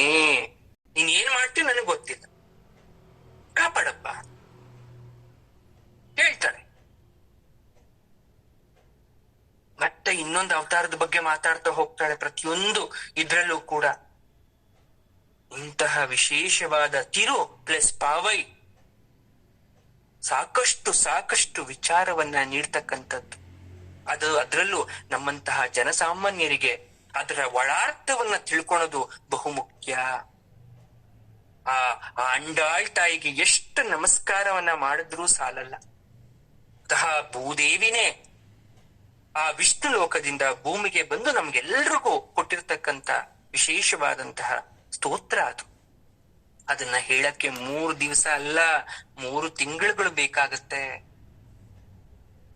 ನಾವೆಲ್ಲ ಪ್ರಾರ್ಥಿಸೋಣ ಆದಷ್ಟು. ಇದು ಈ ಪ್ರವಚನವನ್ನ ಕೇಳಬೇಕಾದ್ರೆ ನಮ್ಗೆ ಲೋಕಜ್ಞಾನ ಆಗ್ಲಿ, ಅಜ್ಞಾನ ತೊಲಗ್ಲಿ, ನಮ್ಮನ್ನ ಪರಿಶುದ್ಧರನ್ನಾಗಿ ಮಾಡ್ಬೇಕು ಅಂತ ಆ ತಾಯಿ ಹತ್ರ, ಆ ಪರಮಾತ್ಮನ ಹತ್ರ ಕೇಳ್ಕೊಳ್ಳೋಣ. ಧನ್ಯವಾದ ಎಲ್ರಿಗೂ ಕೂಡ.